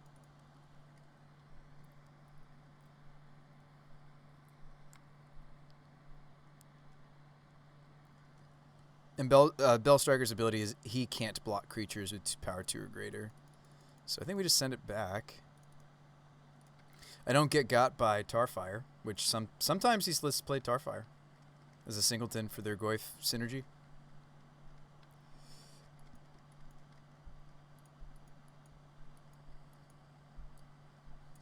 I could double block the Goyf and then they kill my Zergo. We get blown out by Fatal Push.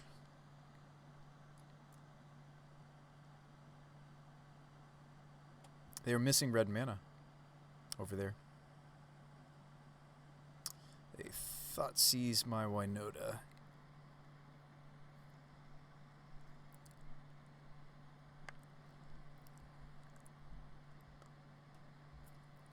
They Inquisition my Eldritch that I can't cast.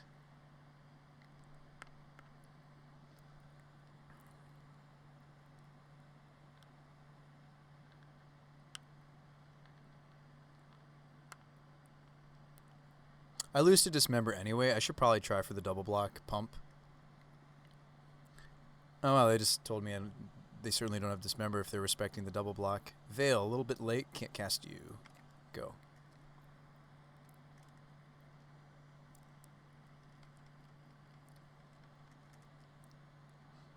I have felt like the double Cavern is so greedy for our deck, but then there's some matchups where it's just so good.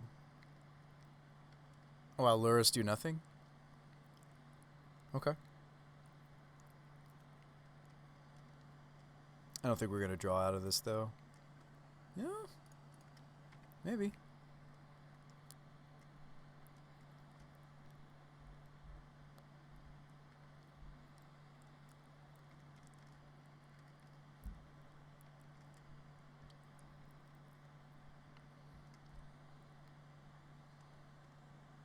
Fatal Push my entity. It's too risky to go get Dried Arbor off this. We will be getting a land that's gonna turn on. Well, we already have human here, so I might actually get Temple Garden instead of because we already have red for Spyro. I'd rather have white for Skyclave, so maybe we go Temple Garden here. Complements the red mana from the Zergo on Amber.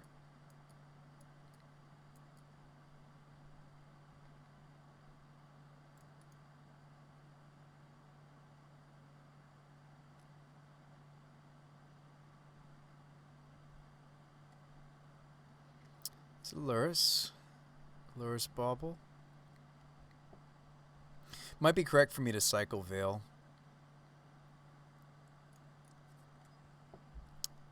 They don't know about it, though. They didn't see the Veil of Summer, so maybe I won't cycle it.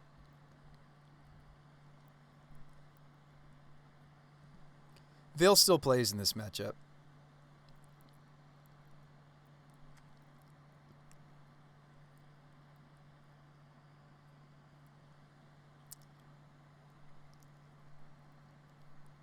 No blocks. I guess I could have... No. I was thinking, like...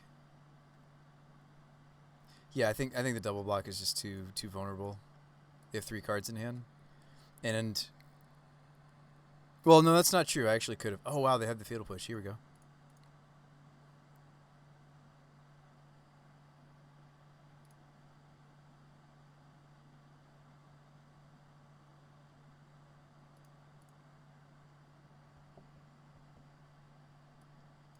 Okay, let's go. Spyro. Let's go Spyro. We've got a game, actually.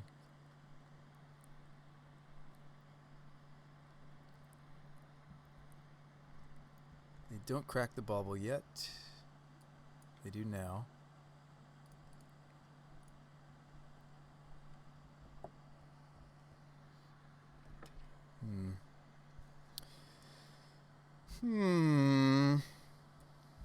Interesting. There's Favor. I can't cast both. I think we let go of the Favor for Spyro. I mean, like, Favor's great this matchup. I'm sad to see it go, but let's dump it. Make a token.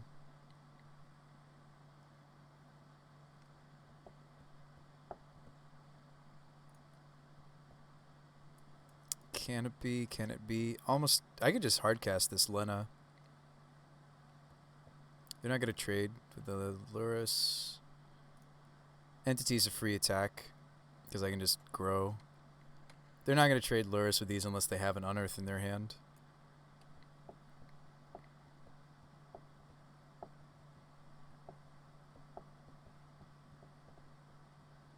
There's really no world where they trade the Lurrus. And I kind of want to cycle the Canopy, but maybe I should just grow the Entity. Hit them down to, let's see, 7 to 5 to 3. Yeah, maybe I should just hit them for 4. And if they Thoughtseize my Lena, so be it. I don't know, this is a big Goyf. If they have Battle Rage, I'm just dead.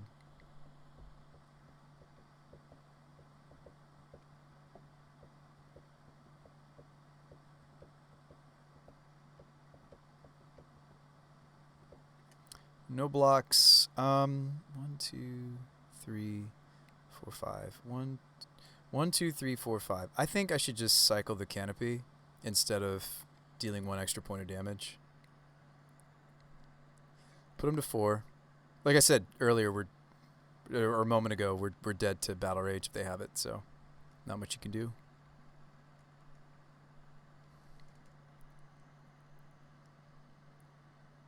Going to 3. Lightning Bolt range.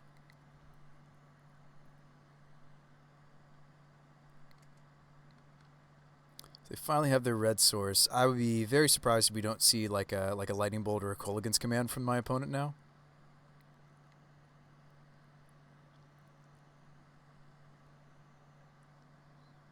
I mean, that's why you play Jund when it comes to Shadow, so you can play Battle Rage. It's one of the biggest.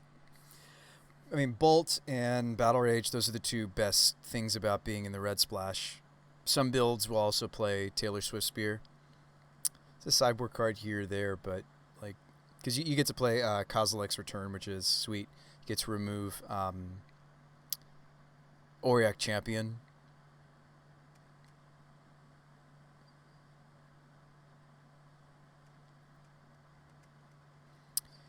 I mean, if I get the chance to chump, I'm chumping with Spyro. Another fetch. Don't shock opponent. There you go. Moto will actually let you accidentally kill yourself with a misclick on Shocklands. Just funny to me. It won't let you do it if you have 1 life left. You have to be able to pay. It says pay, so you have to have the life to pay for it. Cycle. Okay. Digging for that Battle Rage is our opponent. Digging for the Battle Rage. I see Nurturing Peatland. That makes me think they're playing Wrenn and 6. I'd be very surprised if they... That's not true.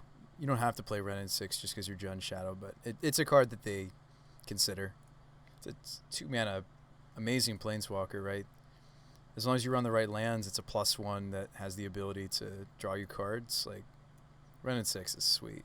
The card is absurd. Card is pretty absurd. It's 10 o'clock now, guys. I got an extension from Steve to play at 10:30, it looks like. I don't want to leave my friend hanging. Wow, they don't do anything. Do we just cycle? Bolt my Entity. Okay.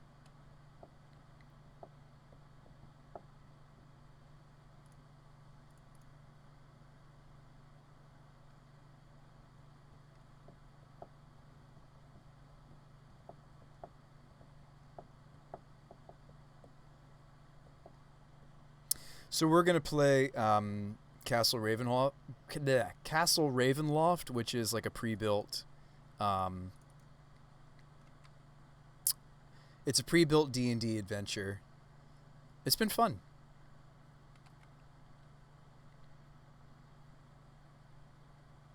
Not enough mana to cast Lena. I will have enough mana to cast her next turn if we live. If we survive this turn. Very dead to Battle Rage still. I'm going to be dead to Battle Rage for the rest of this game. They're free. Mishra's Bauble, extra draw. Why not? They have Lurrus. Lurrus is absurd. Card is pretty nutso. But yeah, that's what we're gonna play. Fisticuff Smith. It's been fun. A shadow. That's not a Battle Rage. Shadow has great synergy for Lurrus because you can recast them. Would really, really like to be able to block and get this Spyro in the bin and then crack this for a basic do the exile effect. I don't have another Spyro in my bin. This Moxhammer build is just such a meme, but I kind of like it at the same time. Like, our legendary count is not teeny tiny, actually. It's getting there. It's getting there. We're playing... Maybe we're still not playing enough legends, and I don't even know if you can really count WINota, to be honest. Kenrith is also a legend. Lena's a legend. But it's like, can you really count those super high mana cards, right? Can you really say that this deck is 18 legends, and then are there even any legends in the board? There's Linvala.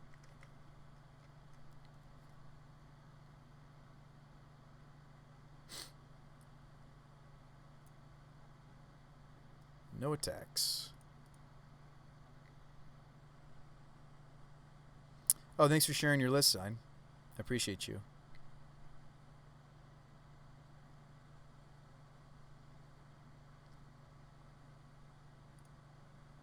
What is the other thing I have prevalently besides humans? It's spirit, right, that I would want to pick here because of Skyclave. Be spirit, right? So many card types right now. Spirit. The uncounterability is irrelevant. I just want the colors. Human. How many times have we hardcast the Lena? Not many.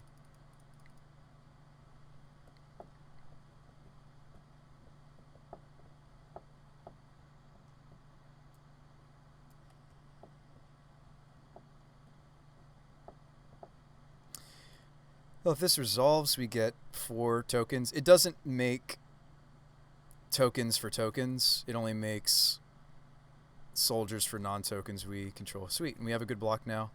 Again, just so you guys know that I know we're still very dead to Battle Rage.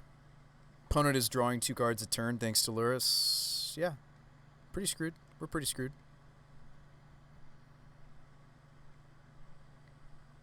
I don't have enough toughness to block to save us through Battle Rage. I mean, they only play 1 to 2 copies, but like I can't imagine they haven't hit their first copy yet.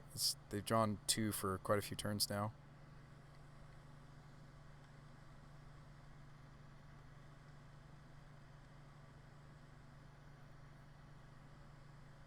Bobble bobble.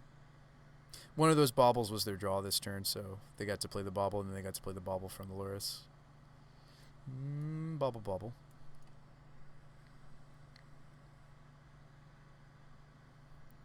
They concede? What? Magus was our next draw. WINota still a long ways away. Our second WINota. The first one got thought seized. Wow, how did we win that? What just happened? What was that?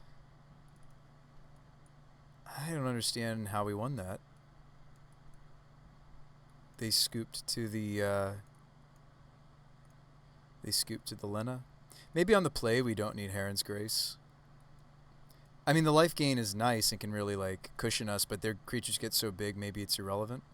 Maybe we'd be better off with our early game legends just to shore up that we don't not have it, because we're also not running the Teague. We're also not running the Thalia. I think maybe do that, and then give me third Amber cut. I think Magus doesn't do enough in this matchup. Give me third Amber, and I'd like to get the Kythian in here too. I actually don't think Timely is as good as I'd like it to be. Or maybe even the entity could get cut. No, I want to be able to pot up the chain. Let's make sure that we turn on these ambers. I think cutting one amber's fine, but let's make sure we have enough early legends to make it work. All right. I think what Zine said was absolutely correct. Let's take a look at your list, Zine, since you linked it. All right, counter spells, sweet. Cards coming out. Awesome gifts. We are playing Dang. Of course we're playing Dang. Card's great for you. Unburials. And we've got Ione. We got the girls. I'm with you. Ooh, Kaya. Okay. And yeah, you do want Day of Judgment because you want different names, right? Is that why we're doing that? Yeah, you want the different names. Wrath, Day, Dang, Verdict. This looks sweet. I don't know what's with the sideboard sword, but you do. I trust that you know what it's for. Oh man, the Notion Thief. Alright, this hand does not have Amber, but it's very, has Skite. Probably keep this. We can draw into an Amber. There's 3 of them. I mean, yes, it's legendary, but you don't mind having extras because they act like a Lotus Petal effect. So it's a legendary that it's okay that it's legendary. So you still get you can generate extra mana for that turn. Probably take my Skite or the evolution here.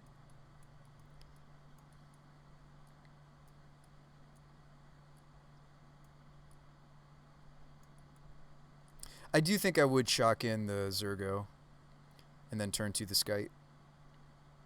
It's funny that they might take the evolution since I don't really have a reliable, unless we can keep the Skite on the table, I don't have a reliable green source in this opener.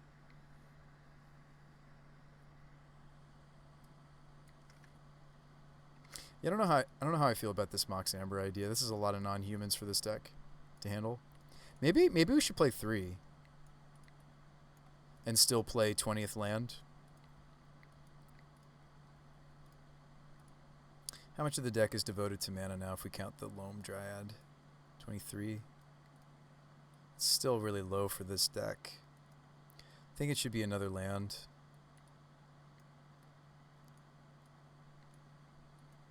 Could be like the first Copperline. I've liked Copperline Gorge in this archetype, even though it's bad with the. It is bad with Apparition. Is the problem with Copperline? I mean, the same can be said about Firelit. Like neither of them are good for.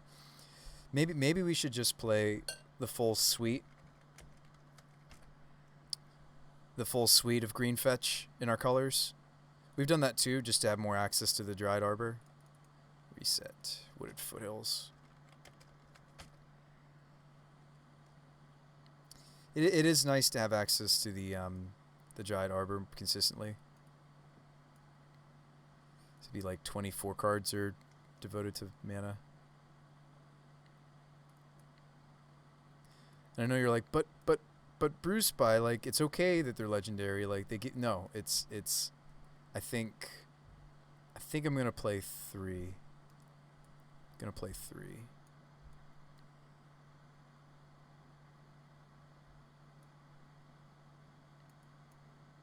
Lots of 2-drops now. Maybe that's okay. That's a lot of 2-drops. If they take Spellskite, I like their choice. I think that's a legit choice. I think I still shock in the Zergo.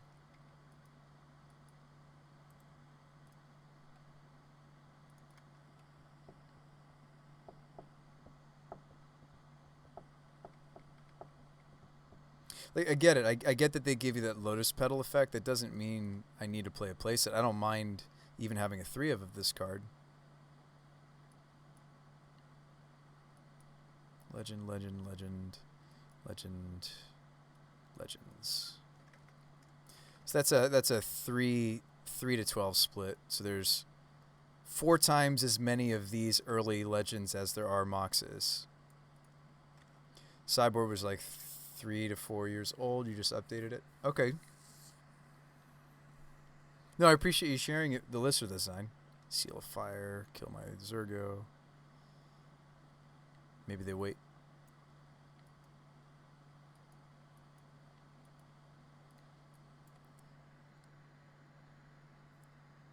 I don't think they should have conceded. I don't think we really had the win earlier.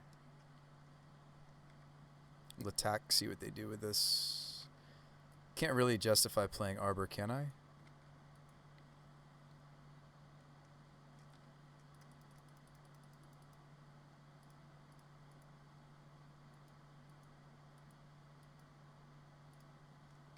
They'll shoot it here. Ignoble would be so good in this deck. Yeah, I think Ignoble is going to go in for sure. They kill Isamaru instead of Arbor. Do you have Fatal Push for Arbor?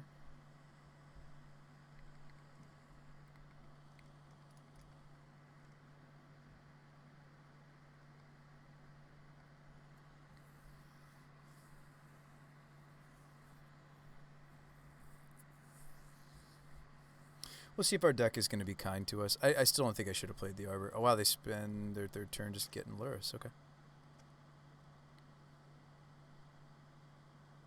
Canopy. Can it be? Play Skoos. Just for mana efficiency. It's too bad I'm not going to get the Skoos down before I could grab the Seal of Fire, though. But I didn't have green mana yet anyway. Which is another reason to just play more fetch.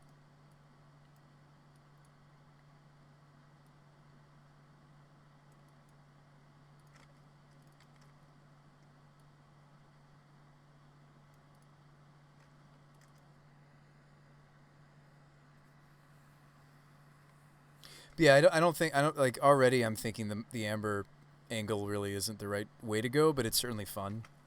It's certainly fun, but I think very quickly I'm seeing it's just not feasible. Even with, like, as we just looked at, the 12-3 ratio, which seems reasonable.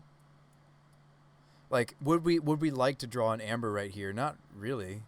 I mean, I guess we would, because I have the Ovia. Like, it's like a weird deck. We'd almost have to, like, rebalance the colors, right? Because these dual colored ones are good. Right, like T, Gallia, Rise, Safi, Amara, like these ones are quite good. Because the Amber has, like, choices. It's dead. Do you have a second black source? Play the Luris.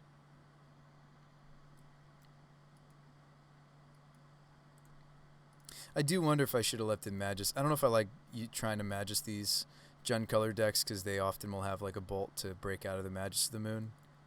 I do tend to just, I don't know, it's thought sees my Eldritch. You gonna take the thing I can actually cast, or are you gonna take the scary? They're gonna take the thing I can actually cast. I think that's fine. They went and got Luris, but they decided not to deploy it. Favor of the Mighty. So that would give my opponent a protection from everything Luris. Let's do it.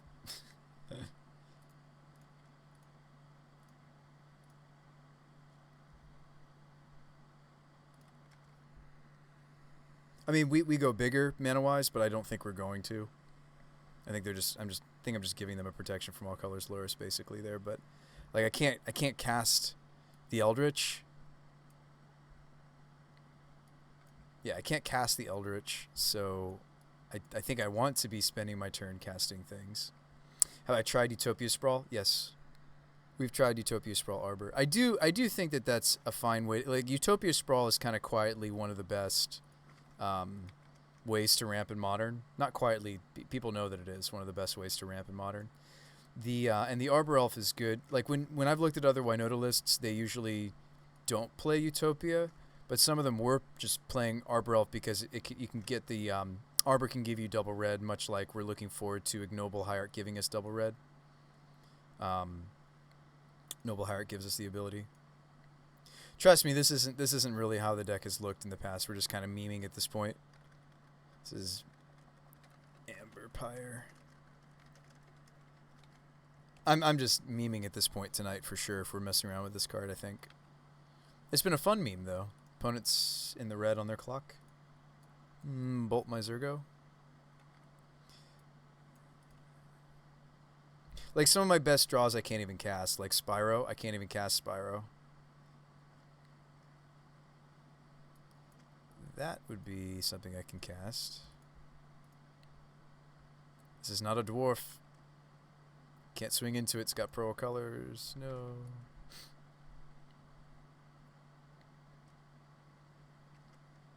This is cool art for her.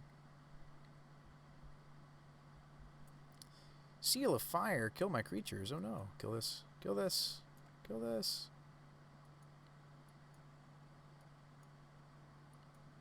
Like, why not swing here? I mean, in fairness, they are a Death Shadow deck, so maybe they don't want to gain the life. Okay, they'll gain the life. They must have another threat they can play. Block Zergo. But yeah, the fact that I can't even cast, like, my best cards. And that is another one of my issues with the Horizon Canopy, is it doesn't cast. I wish there was a red-green Horizon land. That would be sweet for us. A red-green Horizon land. That'd be awesome. Threat. Seems great. I should have maybe mulliganed, but it's also tough to mulligan hands with this deck because... sorry, it's tough to consider mulligans against the Thoughtseize Inquisition styles of decks, but I still think maybe that opener was just... I mean, like, it's very vulnerable to a... very vulnerable to... Oops. What time is it? 10:17? Let's play one more. Yeah. 20 points. Whatever. It's fun. And we know we're getting more, you know. Well, maybe I would settle for an open. Hang on.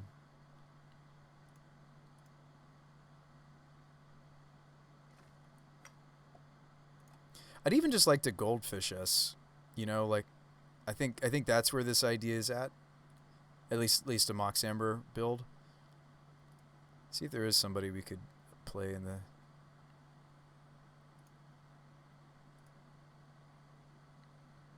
I'll just goldfish us, I think. 'Cause I think I actually don't have time for a full game anyway. Mulligan. Yes, the old Thalia Mox Amber deck. No, this hand actually functions. Keep, and we're going to dump the entity. Done. Go. Do you play Thalia here, or do you play, like, Shale? Maybe you play Shale.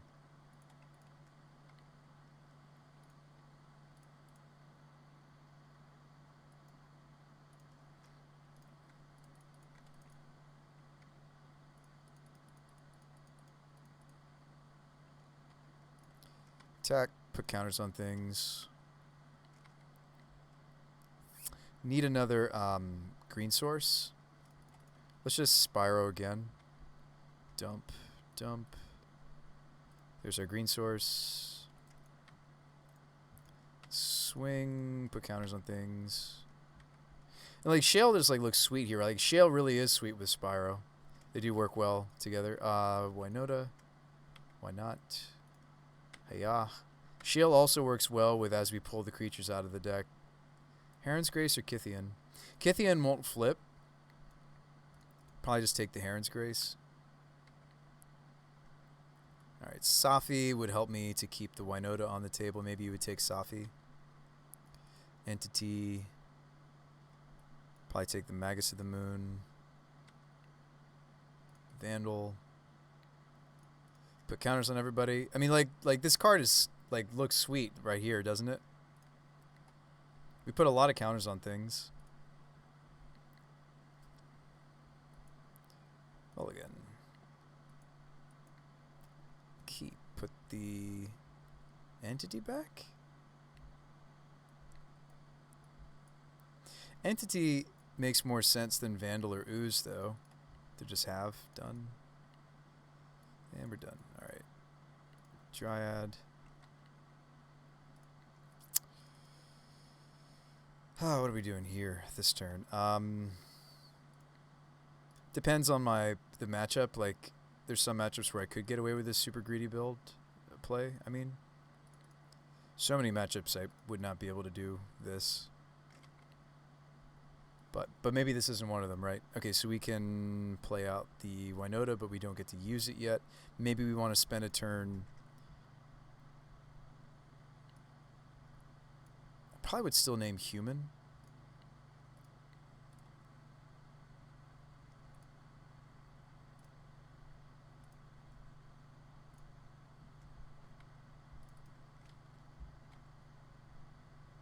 Yeah, I think that turn of setup was good. Any sort of setup there. We could even have just like played Pyre or the other, but probably just get basic planes. It's fine.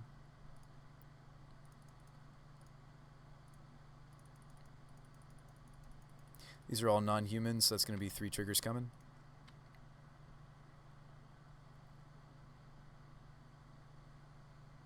I think I want that to be on the bottom of the stack, actually. No, maybe it should have been on the top. Safi, you can keep the WINota on the table. That's sweet. Whoa. 3 WINotas all next to each other, but we still have another choice. Blade Historian, sweet. Yes. Oh, it's a May. Oh, that's awesome that it's a May. All right, so we ditched the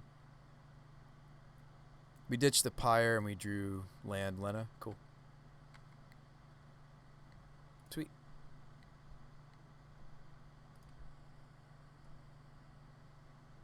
Not seeing the Mox draws, but like I did cut one. So mulligan anyway. Keep. Tuck the second WINota, I think. Done. Alright. We have all our colors if I get stomping. And like instead of playing out off of the pain lands, like if I have access to, like we'll shock on this later anyway, perhaps. Let's go Rise. Rise Scoos. I mean, it just depends on what they're vulnerable to, more vulnerable to. Let's play this because I want red for Spyro soon. Play the Scoos, swing for 1. Play the Spyro, take a bunch of damage because I drew all the Horizon lands. Swings.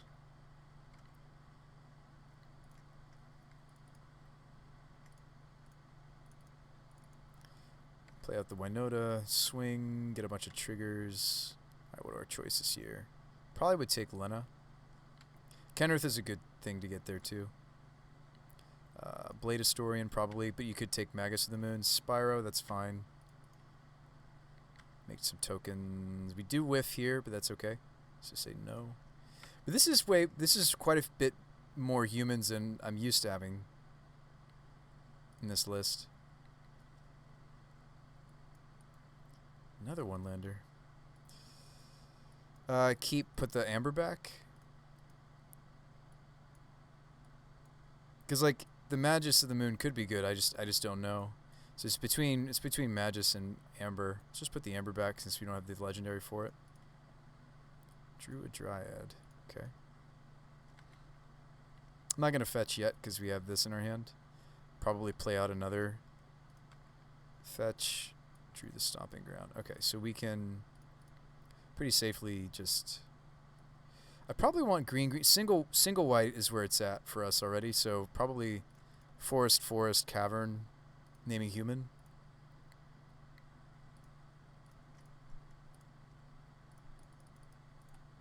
This is good enough against like some of the Eldrazi or if we're on the play it is. Excuse me. If we're on the play it's good enough. So we'll Spyro, dumping Dryad. Let's play this out. Sweet. Swing. Alright. Yeah, just Eldritch the Spyro.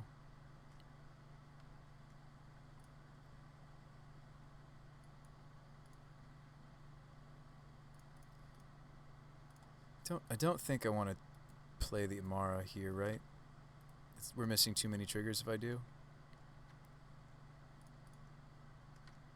Make a bunch.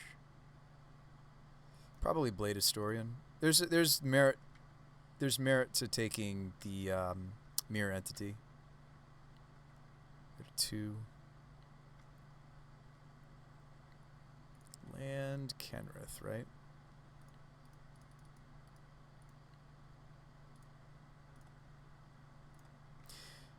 Do his trigger now just so he can attack. Lots of triggers, lots of humans to pull out of the deck still. There's Master, we can take her. There's the Safi. Depends on whether you'd want Trample or if you want Indestructible. Double strike either way. Heron's Grace, this is a lot. We could pull out the Kythian. We're not going to flip him. He doesn't have that synergy. We're playing him because he's for Mox Amber. We're not really playing him because of the synergy he has in our deck. Maybe you would pick him over the Spyro. Spyro's only making 1 token. We missed on the last trigger, but we've already pulled most of the humans in the deck out.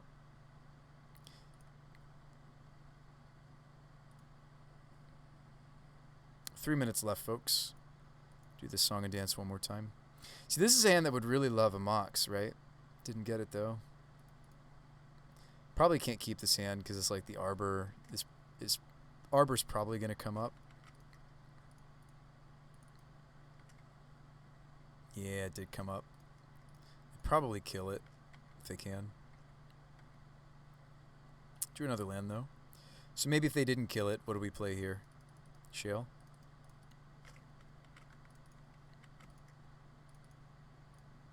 Shale, try to flip the Kythian.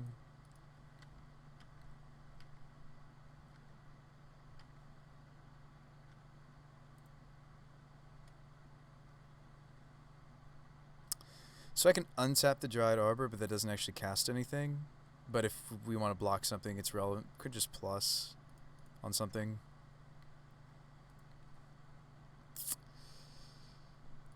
Maybe you'd animate Gideon. It just depends. You can actually put a counter on the Gideon, I think, off of Shale. I don't know if that counts. I don't think that counts as it entering the battlefield. It was already on the battlefield, so that's maybe irrelevant. Probably what we would do is, yeah, it doesn't put a counter on the Gideon. I didn't think it would, but just double checking. Bruce Spy, you already knew it wouldn't do that. So this is gonna just give me 1 trigger, but that's fine. Magus or Herons. Ooh, lifelink on the Gideon. That's sweet.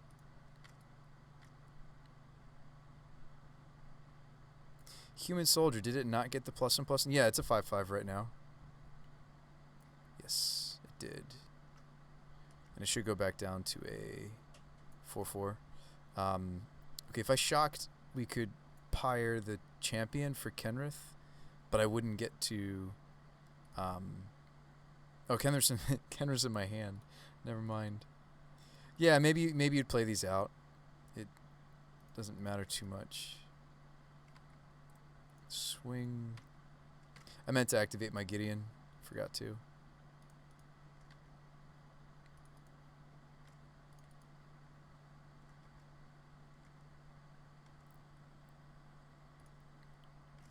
But you certainly would. You certainly would. All right, last game. It's almost 10:30. Oh, man. Mox Amber hand, have the striker. Oh, man.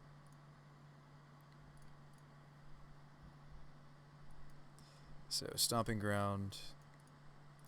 The Dryad. Maybe you would just play out the Ember. All right, so... Zergo...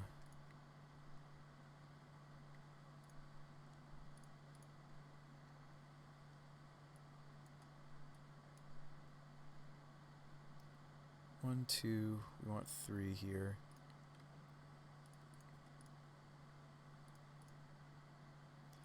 Gonna play the Spyro, keep the evolution.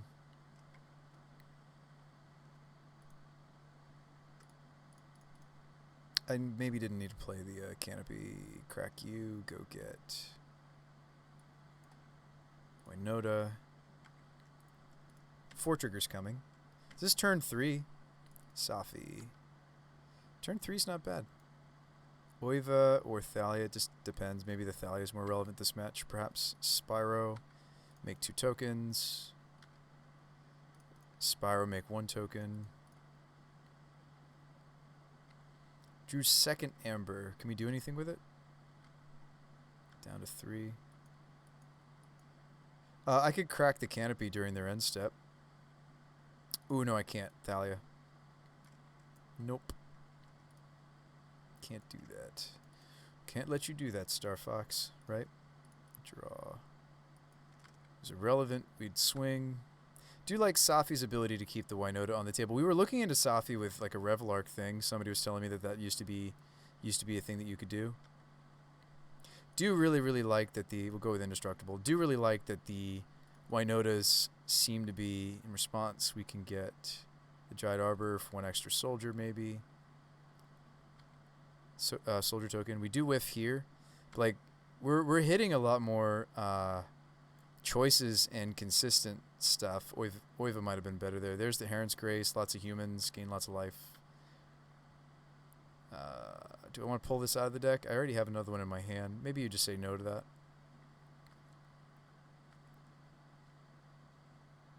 Isn't that sweet? All right, that was the last one. Yeah, this deck, I almost feel like it's pretty entertaining to watch when it's like just goldfishing. I think that's not where you want your modern deck to be, though. Like, you don't get to just goldfish like that against opponents. I think at least 20 lands feels good for an Amber deck. And again, maybe you wouldn't play the playset. Maybe you just play a 3 of. Because it's not like it's a combo piece with like some of those lists that play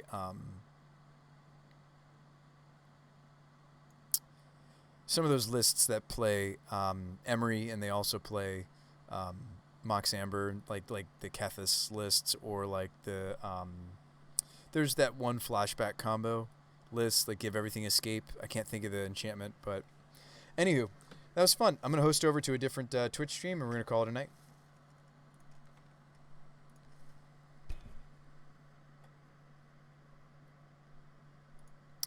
Ooh, Caleb's playing. Fluffy Wolf is playing. Kind of tempted to take you guys to say hi to Douglas. Why don't you guys go say hi to Douglas for me? He's a good friend of the stream. He's playing some Blue-Red Breach. Go say hi to Fluffy Wolf for me, folks. I think the biggest problem with the Amber plan, we have to play all these legendary... Oh, yeah. I don't think it's right. I think I totally agree. And thank you, Jade. You have a nice night, too. Yeah, I don't think Utopia or Mox Amber is the answer. I think we just need to wait until the new Jund Hierarch comes out, and we can play that in addition to Birds of Paradise, and I think the deck would be very happy.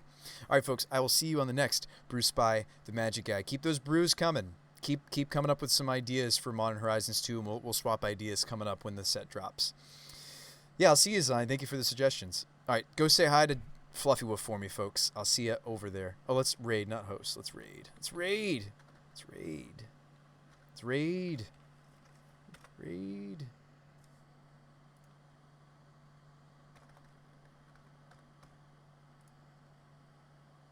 Hit that button. Let's go say hi to Douglas. Hit that button, everybody. Hit that button. We're raiding in 3, 2, 1. Hit that button. Hit the raid button. Let's go. Let's go. Let's go. Let's go.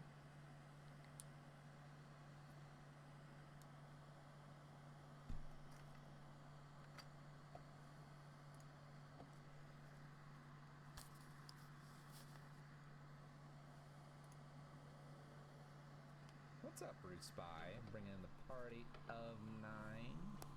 Opponent attacks us for 2 down to 12. We do have lethal in hand.